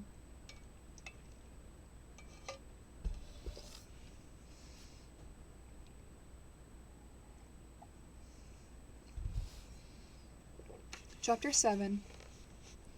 We passed a few sad hours until 11 o'clock, when the trial was to commence, my father and the rest of the family being obliged to attend as witnesses. I accompanied them into the court. During the whole of this wretched mockery for justice, I suffered living torture. It was to be decided whether the result of my curiosity and lawless devices would cause the death of two of my fellow beings, one of a smiling babe full of innocence and joy, and the other far more dreadful and murdered, with many aggravation of infamity that could make the murder memorable in horror. Justine was also a girl in merit, and possessed qualities such promise to render her a happy life, not all to be obliterated in an ignominious grave. And I, the cause, 1,000 times rather would have confessed myself guilty of the crime ascribed to Justine. That I was absent when it was committed, such a declaration would have been considered as the raving of a madman. It would not have been exculpated her who suffered through me. The appearance of Justine was calm. She was dressed in mourning, and her countenance, always engaging, was rendered by the solemnity of her feelings. Exquisitely beautiful, yet appeared confident in innocence, and did not tremble, although gazed on and execrated by thousands. Of all the kindness which her beauty might otherwise have excited, was obliterated in the minds of the spectators of the imagination of the enormity she was supposed to have committed. She was tranquil, yet her tranquillity was evidently restrained, and her confusion had before been adduced as a proof of her guilt.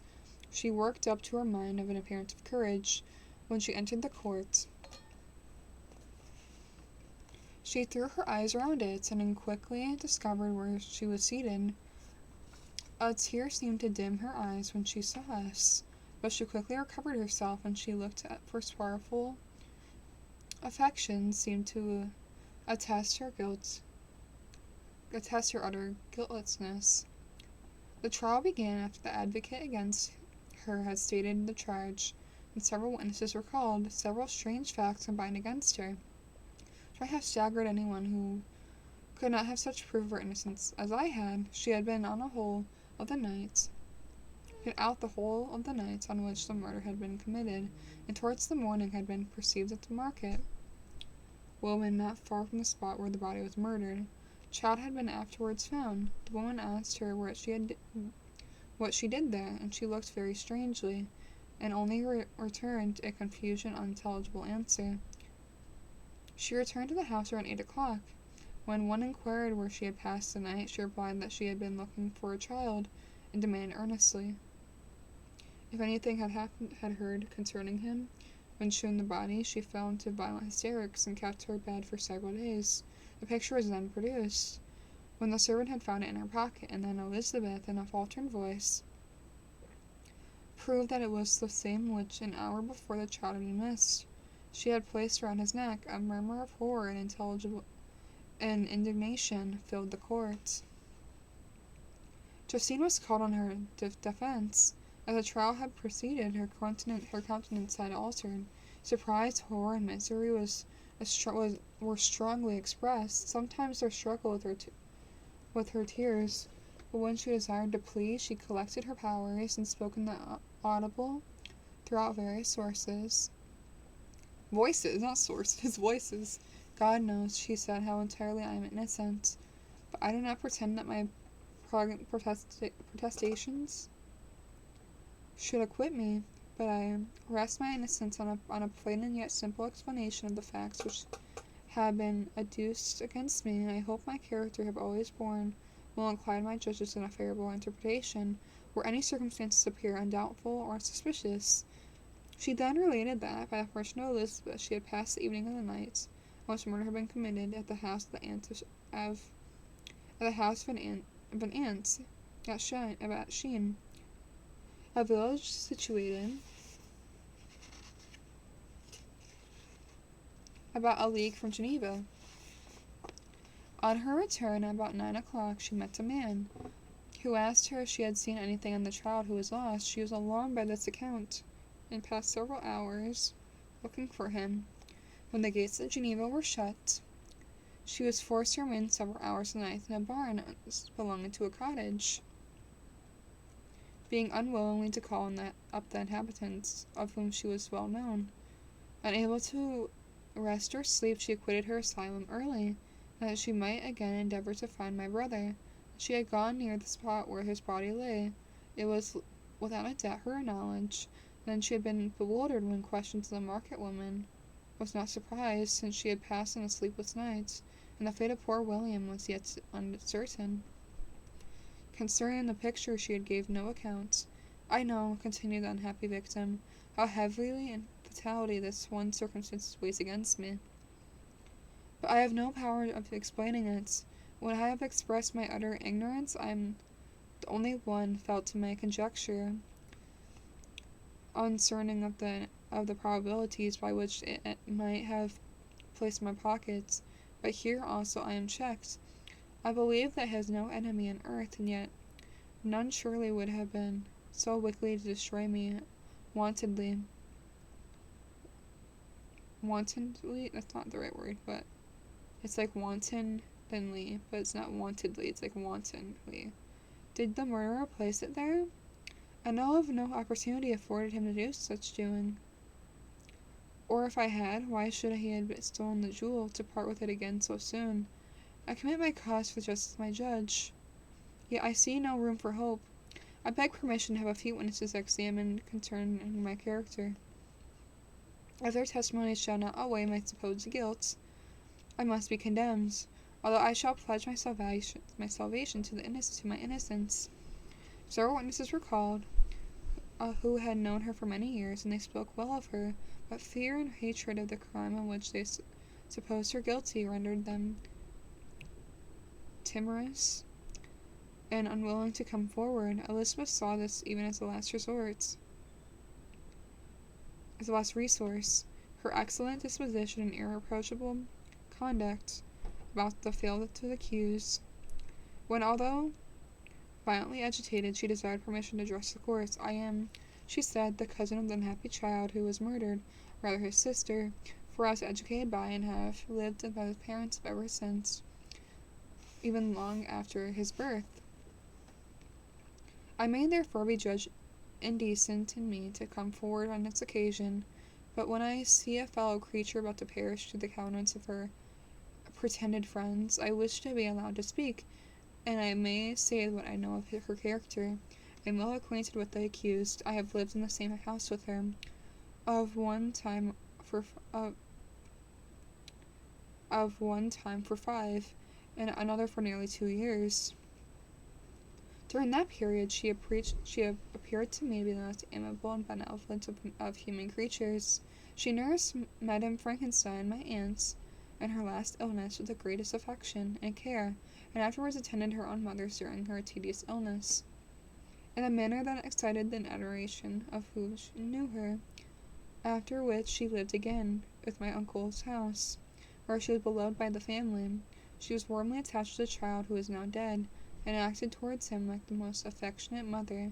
For most part of it, I do not hesitate to say that, notwithstanding all the evidence produced against her, I believe and rely on her perfect innocence, that she is not tempted for such an action as the plausible of which the chief professed. If she had earnestly desired it, I would have willingly given it to her, as much as I do esteem to value her. Excellent Elizabeth, a murmur of approbation was heard, but it was excited by her generous interference, and not in favor of poor Justine, of whom the public indignation was turned to a renewed violence, charging her with the blackest ingratitude. She herself wept as Elizabeth spoke, but she did not answer. My own agitation and anguish was extreme during this whole trial. I believed in her innocence. I knew it. Could that demon who had, I did not for a minute doubt, murdered my brother, also his hellish sport, have betrayed the innocence to death and ignominy? I could not sustain the horror of the situation which I perceived that the popular voice, the countenance of the judge, had already condemned my unhappy victim, I rushed out the court in agony, and tortures of the accused did not equal mine. She was sustained by innocence, but the fangs of remorse tore my bosom, and I would not forego their hold.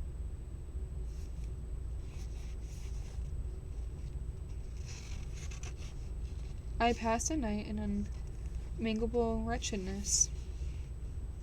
In the morning I went to the court. My lips and throat were parched. I dared not to ask the fatal question, but I was known, as the officer guessed the cause of my visits. The ballots had been thrown, and they were all black, and Justine was condemned.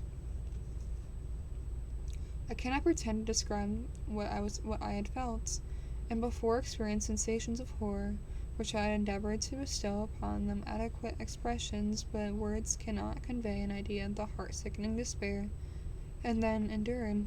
The person of whom I addressed myself added that Justine had already confessed her guilt. The evidence, he observed, was harshly required so glaring a case. I'm glad of it, and indeed none of our judges like to be condemned a criminal upon circumstantial evidence, be it ever be so deceivable. When I returned home, Elizabeth eagerly demanded the results. My cousin, replied I, it is indeed that it is decided that you have expected. All judges had rather that 10 innocent should suffer than the one guilty should escape. But she has confessed. That was a dire blow to poor Elizabeth, who had replied with firmness upon Justine's innocence. Alas, she said, how shall I ever again believe in human benevolence? Justine, whom I loved and esteemed as a sister, how could she put on those smiles and innocence once to betray? Her mild eyes seemed incapable of any severity or ill humor, and yet she has committed a murder. Soon after we heard about the poor victim in the express, I wished to see my cousin. My father wished her not to go, but said that I left it to her own judgment and feeling to decide. Yes, said Elizabeth, I will go, although she is guilty and you, Victor, shall accompany me. I cannot go alone. The idea of this visit was torture to me, yet I could not refuse. We entered the gloomy prison's chamber, and beheld Justine sitting on some straw at the further end. Her hands were mangled, and her head rested on her knees. Not mangled, manacled, and her head rested on her knees. She rose on seeing us at the feet of seeing us enter, and when we were left alone with her, she threw herself at the feet of Elizabeth, weeping bitterly. My cousin wept also. Oh, Justine, she said, why did you rob me of my last consolation? I relied on your innocence, although I was then very wretched. It was not miserable as I am now. Thank you for the reading aloud. Aspect 2. Some people are afraid of the tricky verbiage of for it. That's great. Thank you. So I know I butcher some of the words, but I'm trying. And I'm just gonna go for it, even though sometimes I know for sure I'm mispronouncing things. But also I feel like the older books kind of like it makes your vocabulary better also. That reminds me, I need a water break. Thank you, I really appreciate it. I wish more. Oh, Cheer 100. thank you. PPR Pepper cheered 100 bits. Thank you. I actually have no idea what the next book's gonna be. We're 75 pages into this. Our last book was Picture Dorian Gray. I'm not sure what the next book should be though. I do want to get into Dostoevsky, but at the same time, I know I'm gonna butcher all the names and everything. But at the same time, like, I don't know, I kinda want to do that. I don't know. I might be that. I don't know if it should be the next book though. I think I'm gonna work my way up to it, I feel like. I need to do one more book and then try to go into Crime and Punishment. Because it's only one of Dostoevsky's books I have, unfortunately. I really appreciate the bits. Thank you so much. Where did we leave off? Oh,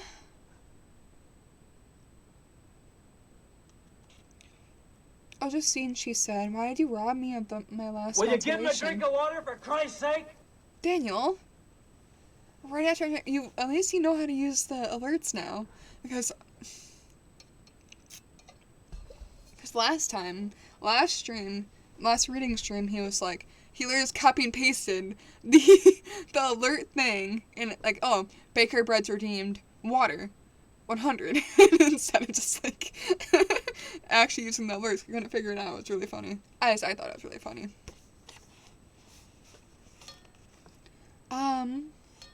Why do you rob me, my last consolation? I replied on your innocence, and although I was then very wretched, it was not so miserable as I am now. And do you also believe that I'm so very, very wicked? Do you also join me with my enemies to crush me? Her voice was suffocating with sobs. Rise, my poor girl, said Elizabeth. Why do you kneel? If you are innocent, I am not one of your enemies. I believe your guiltiness, notwithstanding I believe you guiltness? Okay, that's the one thing with, like, older books. I'm like, I get confused with grammar. But, like, that... Not grammar, that's the... what's the wrong word? How did I do such thing? Like, the wording of things confuses me sometimes. Notwithstanding every evidence, until I heard that you have yourself declared your guilt, that report you say is false, and to be assured, dear Justine, that nothing can shake my confidence in you for a moment, that your confession, I did confess, but I confessed a lie. I confessed that I might obtain absolution, and now the falsehood lies heavier on my heart than all my other sins. The gods of heaven forgive me. But ever since I was condemned, my confessor has beside me. He threatened and menaced, until I almost began to think that I was the monster he said I was. He threatened excommunication and fire and hellfire in my last moments. I shall continued obdurate? Okay, I don't know. I would know this word if it wasn't split between two lines. Obdurate? I believe. Dear lady, I have none to support me. All looked at me as if a wretched doomed of ignominy and prediction. What could I do? In an evil hour I subscribed to a lie, and not only I am truly miserable. She paused, wept, and continued. I thought with horror, my sweet lady, that you should believe your Justine, whom your blessed aunt had so highly honoured, and whom you loved as a creature capable of a crime which none could be, the devil himself could have perpetrated.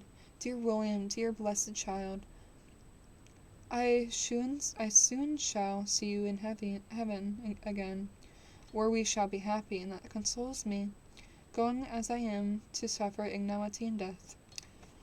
Oh, Justine, forgive me for having for one moment distrusted you. Why did you confess? But do not mourn, my dear girl. I will every one proclaim your innocence and force belief. Yet you must die, you, my playfellow, my companion, my more than sister. I cannot survive so horrible a misfortune. My dear sweet Elizabeth, do not weep. You want to raise your thoughts to a better life, and elevate me from the petty.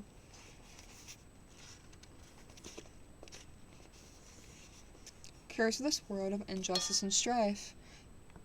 Do not you, excellent friend, drive me to despair. I will try to comfort this. I will try to comfort you, but this, I fear, is an evil too deep and poignant. Not poignant. It's pungent. No. It's poignant. It is poignant. To omit my consolation, but there is no hope. Yet heaven bless thee, my dearest Justine, with resignment and confidence elevated beyond this world. Oh, how I hated its shrews and mockeries. When one creature is murdered, another is immediately deprived of life in a slow, torturous manner. And then executioners, their hands yet reeking in the blood of innocence, believe they have done a great deed. They call this retribution. Hateful name. When the word is pronounced, I know greater and more horrid punishments are going to be inflicted than the gloomiest tyrant that ever invented a satire to its utmost revenge. Yet it is not consolation for you, my Justine, unless, indeed, that you may glory in escaping from those miserable of den. Alas, would I were in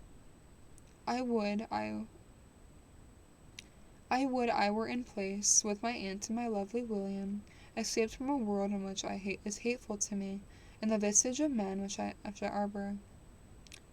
Latin,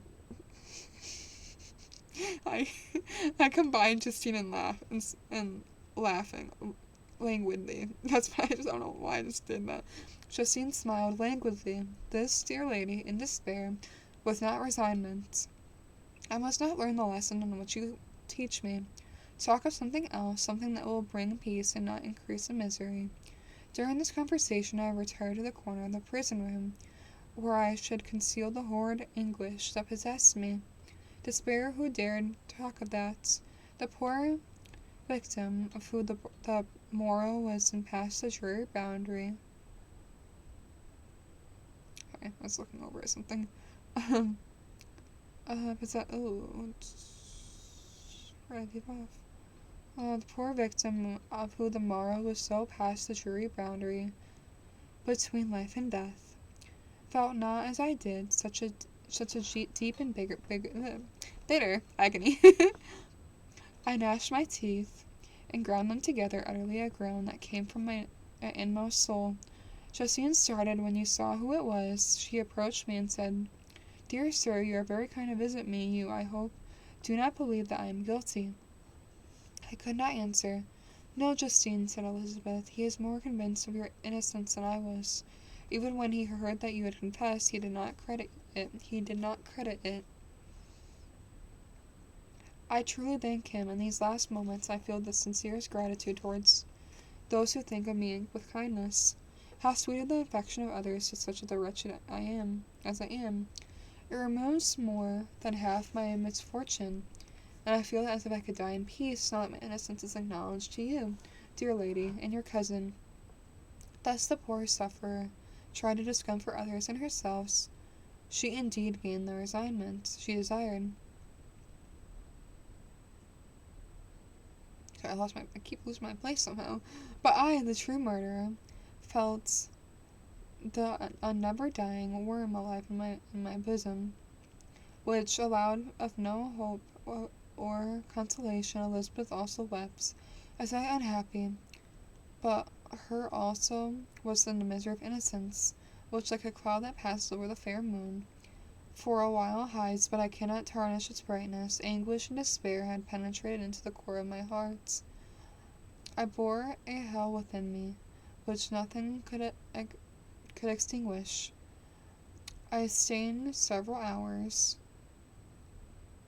with Justine. It was with great difficulty that Elizabeth could tear herself away.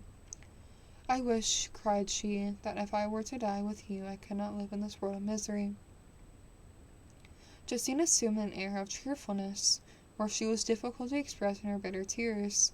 She embraced Elizabeth and said in a voice of half-suppressed emotion, "Farewell, sweet lady. Dearest Justine, my beloved and only friend, may heaven in its boundaries bless and preserve you. May this be the last misfortune that you would ever suffer. Live and be happy, and make others so." As we returned, Elizabeth said, "You know not, my dear Victor, how much I am relieved now that I trust in the innocence of that unfortunate girl. I never come again to know the peace if I had been deceived in the reliance of her. For a moment that I did not believe her guilt. I felt her anguish that I could not have long sustained. Now my heart is lightened, the innocent suffers, but she whom I thought amiable and good had not been betrayed. The trust I reposed in her. I am consoled. Amiable cousin, such were your thoughts, mild and gentle, of your own dear eyes and voice. But I wish a wretch, and none had ever conceived the misery that I have endured." That is the end of Volume 1. We will be doing two more chapters, I believe. We are now on Volume 2. I'm going to take a quick bathroom break first, though, because we've been streaming about 2 hours now. I will be right back. Also, this... I know. So, on my Be Right Back screen, I have my book YouTube, which that is wrong. I need to change that. But I post my VODs on there for my reading streams. So I'll just ignore that part of it. Yeah, be right back.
Okay, I am back. My, yeah, I need to fix that.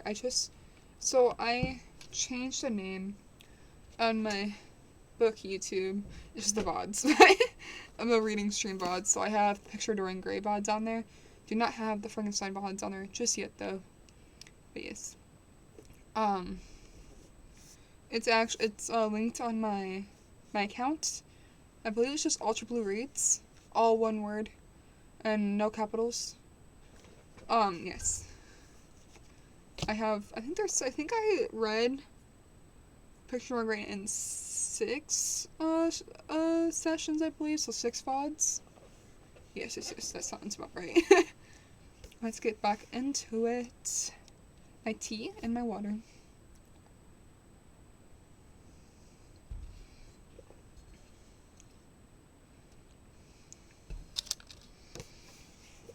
Chapter 1. This is why I was like, I don't know what chapter we're gonna end on, because if I still say chapter 5 to 2, that makes no sense, but because one different volumes, it's now restarts at chapter 1. So I need to figure out how I'm gonna word that in the VODs. I just have to say, like, volume 1, chapter 5, to volume 2, chapter 2. I don't know. Something like that. Chapter 1. Nothing is more painful than the human mind. Then, after the feelings that have been worked up tongue twister. Not tongue, that's the wrong word for that. But I got, my brain was moving faster than my mouth could. After the feelings that have worked up by a quick succession of events, the dead calmness of an inaction and certainty which follows, and that depraves the soul both of hope and fear. Justine died, she rested, and I was alive. The blood flowed freely in my veins, but a weight and despair were most paused in my heart, which nothing could remove. Sleep fled from my eyes. I wandered like a evil spirit, for I had committed deeds of mischief beyond description of horrible, and even more, much more, I persuaded myself, was yet behind. Yet my heart overflowed with kindness and the love of virtue. I had begun life with benevolent intentions, and thirsted for a moment in which I should put them in practice. I don't know why I keep stopping. I'm not really sure why. Even though I literally am reading it right in front of me. I think my brain is like, we're not computing right now. It's fine.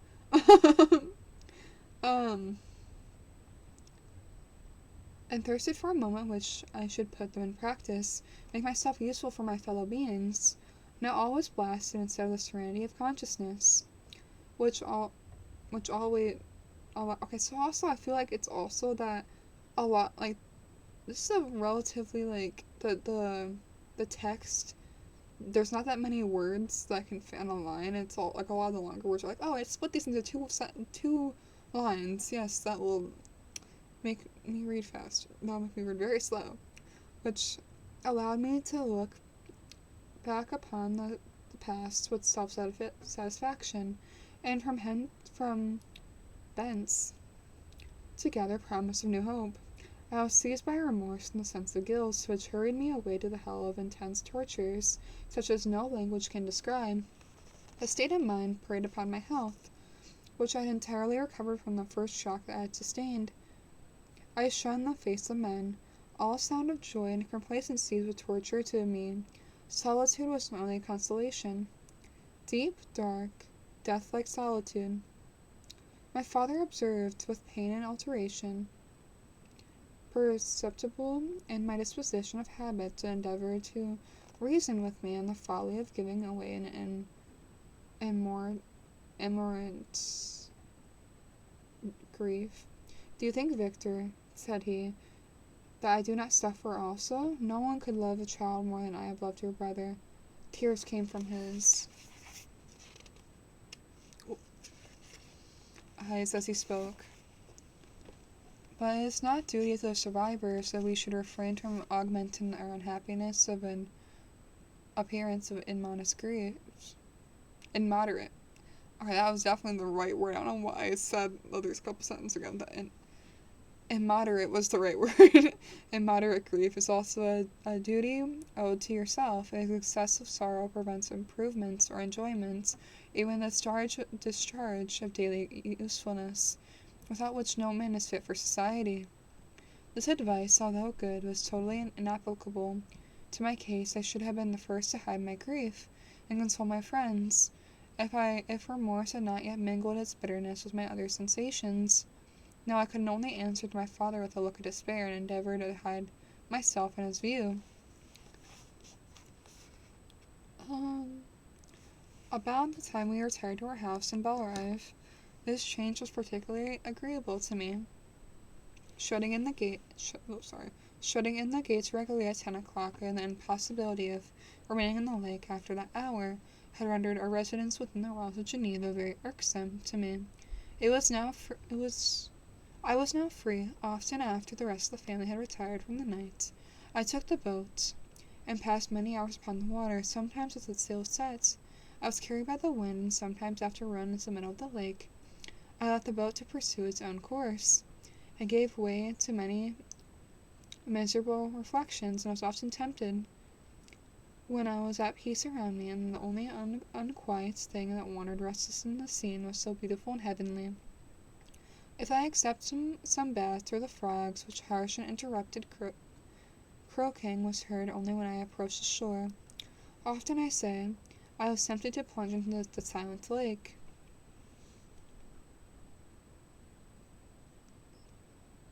Sorry, I don't know why I keep losing my place when I'm literally reading it. That the waters might come close to me in my calamities forever. But I was restrained from when the thought of a heroic and suffering Elizabeth, whom I tenderly loved and whose existence was bound up to mine. I thought also my father and surviving brother. Should I be at the base of my desertion? Leave them exposed and unprotected from the malice of the fiend whom I had let loose among them? At the moment I wept bitterly, and wished that peace would revisit my mind, only that I might afford them consolation and happiness. But I could not. Remorse extinguished every hope. I have been an author of unalterable evils, and I live in daily fears, lest the monster whom I have created should perpetrate some new wickedness. I had an obscure feeling that all was not over, that he would still commit some signal crimes, which was, by its enormity, should also efface the recollection of the past. There was always scope for fear, and so long as anything, I also remained behind. My abhorrence of this fiend cannot be conceived. When I thought of him, I gnashed my teeth, my eyes became inflamed, and I ardently wished to extinguish the life on which I had thoughtlessly bestowed. When I reflected on his crimes and malice, and hatred and revenge burst all bounds of moderation, I would have made a pilgrimage to the highest peak of the Andes. Could I, when there I've precipitated him to their base? I wish to see him again, and I might wreak the utmost extent of anger on his head, and avenge the death of William and Justine. Our house was the house of mourning. I almost said husband. My father's health was deeply shaken by the horror of the recent events. Elizabeth was sad and desponding, and she no longer took delight in her ordinary occupations. All pleasure seemed to her sacrilege towards the dead. Eternal woe and tears then she had thought was the just tributes she should pay to innocence so lost and destroyed. She was no longer the happy creature who in earlier youth wandered with me to the banks of the lake, and talked with ecstasy of our future prospects. Will you give him a drink of water for Christ's sake? Daniel, okay. Well, I do need water, so.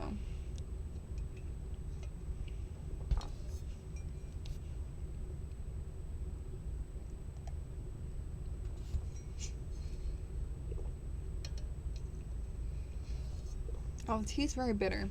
So I was like, ugh, I need some more water after that. Where do we leave off? My father's. She was no longer that happy creature who in earlier youth wandered with me at the banks of the lake and talked with ecstasy of her future prospects. Yes, I don't have honey anymore. I use it all and have not been able to get more.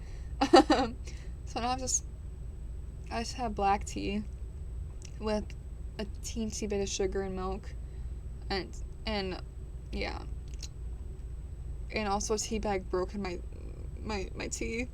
I managed to get most of it out, but every time I take a drink of it, it's like reminded that, oh, there's black tea, like, all in this when it's not supposed to be. Yeah. Cause I don't have. What was it that I was drinking earlier? I mean, not my other streams. I had like a box of these like all individual teas, and then um I actually I might have some lemon tea somewhere. Because I also got, like, there's a bunch of individual ones, it's like a random teas in there, you know? Where it's like, what's the right word? I guess like a variety pack of teas, and they'll all come in individual boxes, you know? I think I might have a lemon one in there. But also, honey is very inexpensive, so I also probably get that, like, at a gas station or a, like, well, obviously Walmart would have it, so I might get some at some point this week. Oh, that reminds me. I need to, so I have a singular thing on my Thrones list, because someone got me to make a Thrones list, which is actually the person that got me the panel light, which is why my streams are better. He said I should add, like, a little sweet treat section. I was gonna put, like, you know those little, like, chocolate orange things? So it's like, an orange, like, it looks like an orange, but it's like the little slices are just chocolate. I was thinking of, like, adding, like, different teas and stuff on there. I think that would be cool, because, like, I drink tea in all my reading streams, obviously. It'd be cool to be like, oh yeah, it's like, I'm like, this tea, that was from this. I don't know. That's just me. I think that'd be kind of fun. Because literally every stream I literally mentioned that Kaizen got me in the panel light, and it's like, oh, I don't know. Yes, where did I leave off? Where did I... She had become grave, and often conversed in the inconsistency of fortune and the instability of human life. When I reflect, my dear cousin, that she, on a miserable death of Justine Lawrence, I no longer see the world as its work that they have appeared to me.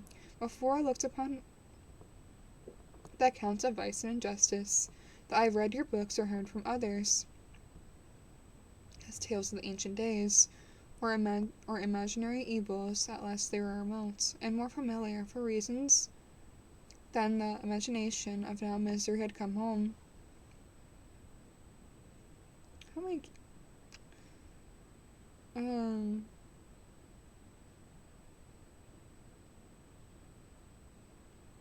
how did I lose my place that badly? Where did I leave off? But that misery had now come home. The men appeared to me as monsters thirsting for each other's blood. Okay, I think this might be signed for this to be the last chapter. I don't know what's going on with me. This is not how my reading streams normally go. Me missing my place every, like, other sentence. Yeah, I'm certainly unjust. Everybody believes that poor girl would be guilty. And if she could have committed the crime from which she suffered, assuredly she would have been the most depraved of the human creatures. For sake of a few jewels, to have murdered the son of the benefactor and friend, a child of whom she had nursed from its birth, and appeared to love as if she had been her own. I could not consult in the death of any human being, but certainly I should have thought such a creature unfit to be remained in the society of men. Yet she was innocent. I know, I feel that she was innocent. We have the same opinion that was confirms me at last, Victor, when falsehood can look so the truth. Who can assure themselves a certain happiness? I feel as if we were walking the edge of the precipice, towards which thousands of crowding and endeavors plunge into the abyss. William and Justine were assassinated, and the murderer escaped. He walks around the free world, perhaps respected, even if I were condemned to suffer on the scaffold for the same crimes. I would not change places with such a wretch. I listened to those discourse with the extremest agony. I could not indeed, but in fact, was the true murderer. Elizabeth read my anguish as a countenance, and kindly taking my hand said, "My dearest cousin, you must calm yourself. These events have affected me. God knows how deeply, but I am not so wretched as you are. There is an expression of despair, and sometimes of revenge, of your countenance makes me tremble. Be calm, my dearest Victor. I would sacrifice my life to your peace. We surely shall be happy, quite in our native country, and not mingling in the world that we disturb our tranquillity." She shed tears of this, distrust of the very solace that she gave, but at the same time she smiled, and that she might chase away the fiend that lurked in my heart. My father, who saw in the happiness that was painted on my face the exaggeration of the sorrow in which I might naturally feel, though that amusement suited many my taste, would be the best means of restoring the wonted serenity. It was from this cause I removed the country, and induced all the same motive, that he now proposed that we should make an excursion to the valley of the Chamonix. I definitely butchered that. I had been there before. Elizabeth and Ernest never had, and then both have often expressed the earnest desire to see the scenery in this place, which I had described to them as so wonderful and sublime. Accordingly, we had departed from Geneva on the tour for about the middle of the month of August, nearly 2 months after the death of Justine.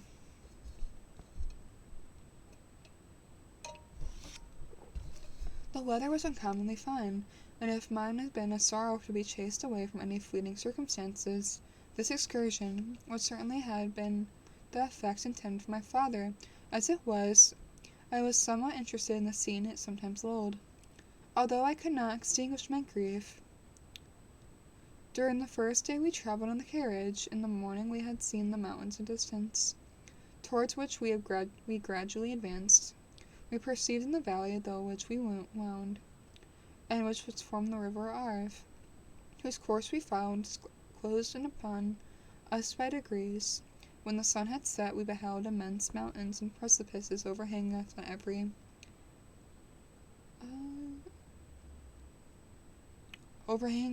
side.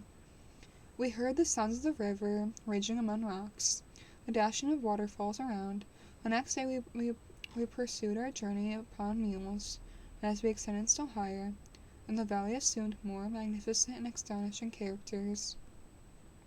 Ruined castles hang on the precipices of piney mountains. The impetuous Argive. Where'd I get Argive from? Arve. Arve in the cottages every here and there, peeping forth among the trees, formed a scene of singular beauty. It was the augmented and rendered sublime of the mighty Alps, whose white and shining pyramids and domed towers above all, as belonging to another earth, the habitations of another race of beings. We passed the bridge of Palliser, where the ravine which the river formed opened before us, and we began to ascend the mountains that overhangs it. Soon after we entered the valley of Chamonix. This valley was more wonderful and sublime, but not so beautiful and picturesque as that of the Cervaux, through which we had just passed. The high and snowy mountains were in immediate boundaries. We saw more ruined castles in the fertile fields. Immense glaciers approached the road. We heard the grumbling thunder of the falling avalanche, and marked the smoke of his passage, Mount Blanc. The supreme and magnificent Mount Blanc. Mont Blanc, not Mount. Where'd I get Mount from? I've been saying Mount this entire time. Mont Blanc. The supreme and magnificent Mont Blanc raised itself from the surrounding aiguilles, and its tremulous dome overlooked the valley. During the journey, sometimes joined Elizabeth in exerting myself to the point of which her various beauties of the scene. I often suffered my mule to lag behind, and indulged it in the misery of reflections. At other times I spurred at the animal before my companion as I might forget them in the world and more than myself, when at the distance I alight, and threw myself on the grass. I weighed down my horror and despair. At 8 in the evening I arrived at Chimonks. I'm saying it slightly different as Chim, and I'm probably right at least once, so... My father and Elizabeth were very much fatigued. Ernest, who accompanied us, was delightful, in high spirits. The only circumstances that detracted from its pleasures were the south wind, and the rain in which it seemed to promise us the next day. We retired early, in our apartments, but not to sleep. But at least I did not, and I remained many hours in the window, watching the pallid lighting that played above Mont Blanc, and listening to the rustling of the Arve, which ran below the window. Okay, we are going to end there because, you can tell my voice hates me right now. Yes, and I think we got a decent chunk of the way through. 2 chapters in volume 1 and 1 chapter, so about 3 chapters, which is okay. It's not fantastic, but it's okay. This is only the second stream in this book, and we are decently in here. Through there. So, I think I could probably finish this in, like, at most 3 more streams. Yay! Let's see if anyone is streaming right now that we could raid. Move that over. Ooh, there's a lot of people. Let's see. Raid channel. I'm gonna stick in my category though, I feel like.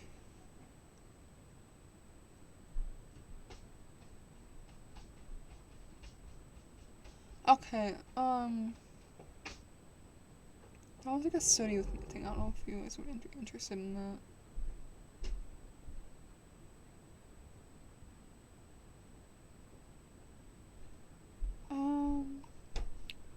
Let's actually follow. I mean, that's, sorry, I'm not sure who we should raid today. I could just raid Kaizen again, but I don't really wanna. Sorry, it's, like, taking a bit longer than it should have been. That one's cool. It's cool. Ooh, okay. It's a different category. But, oh, did I miss the channel point thing? Wait. Did I? Or did it? No, okay. Okay. We are just gonna raid this girl. It is Baldur's Gate 3. It's a different category, but I love Baldur's Gate 3, so we're gonna do that. Yes. Okay. 8, 7, 6, 5, 4, 3, 2, 1.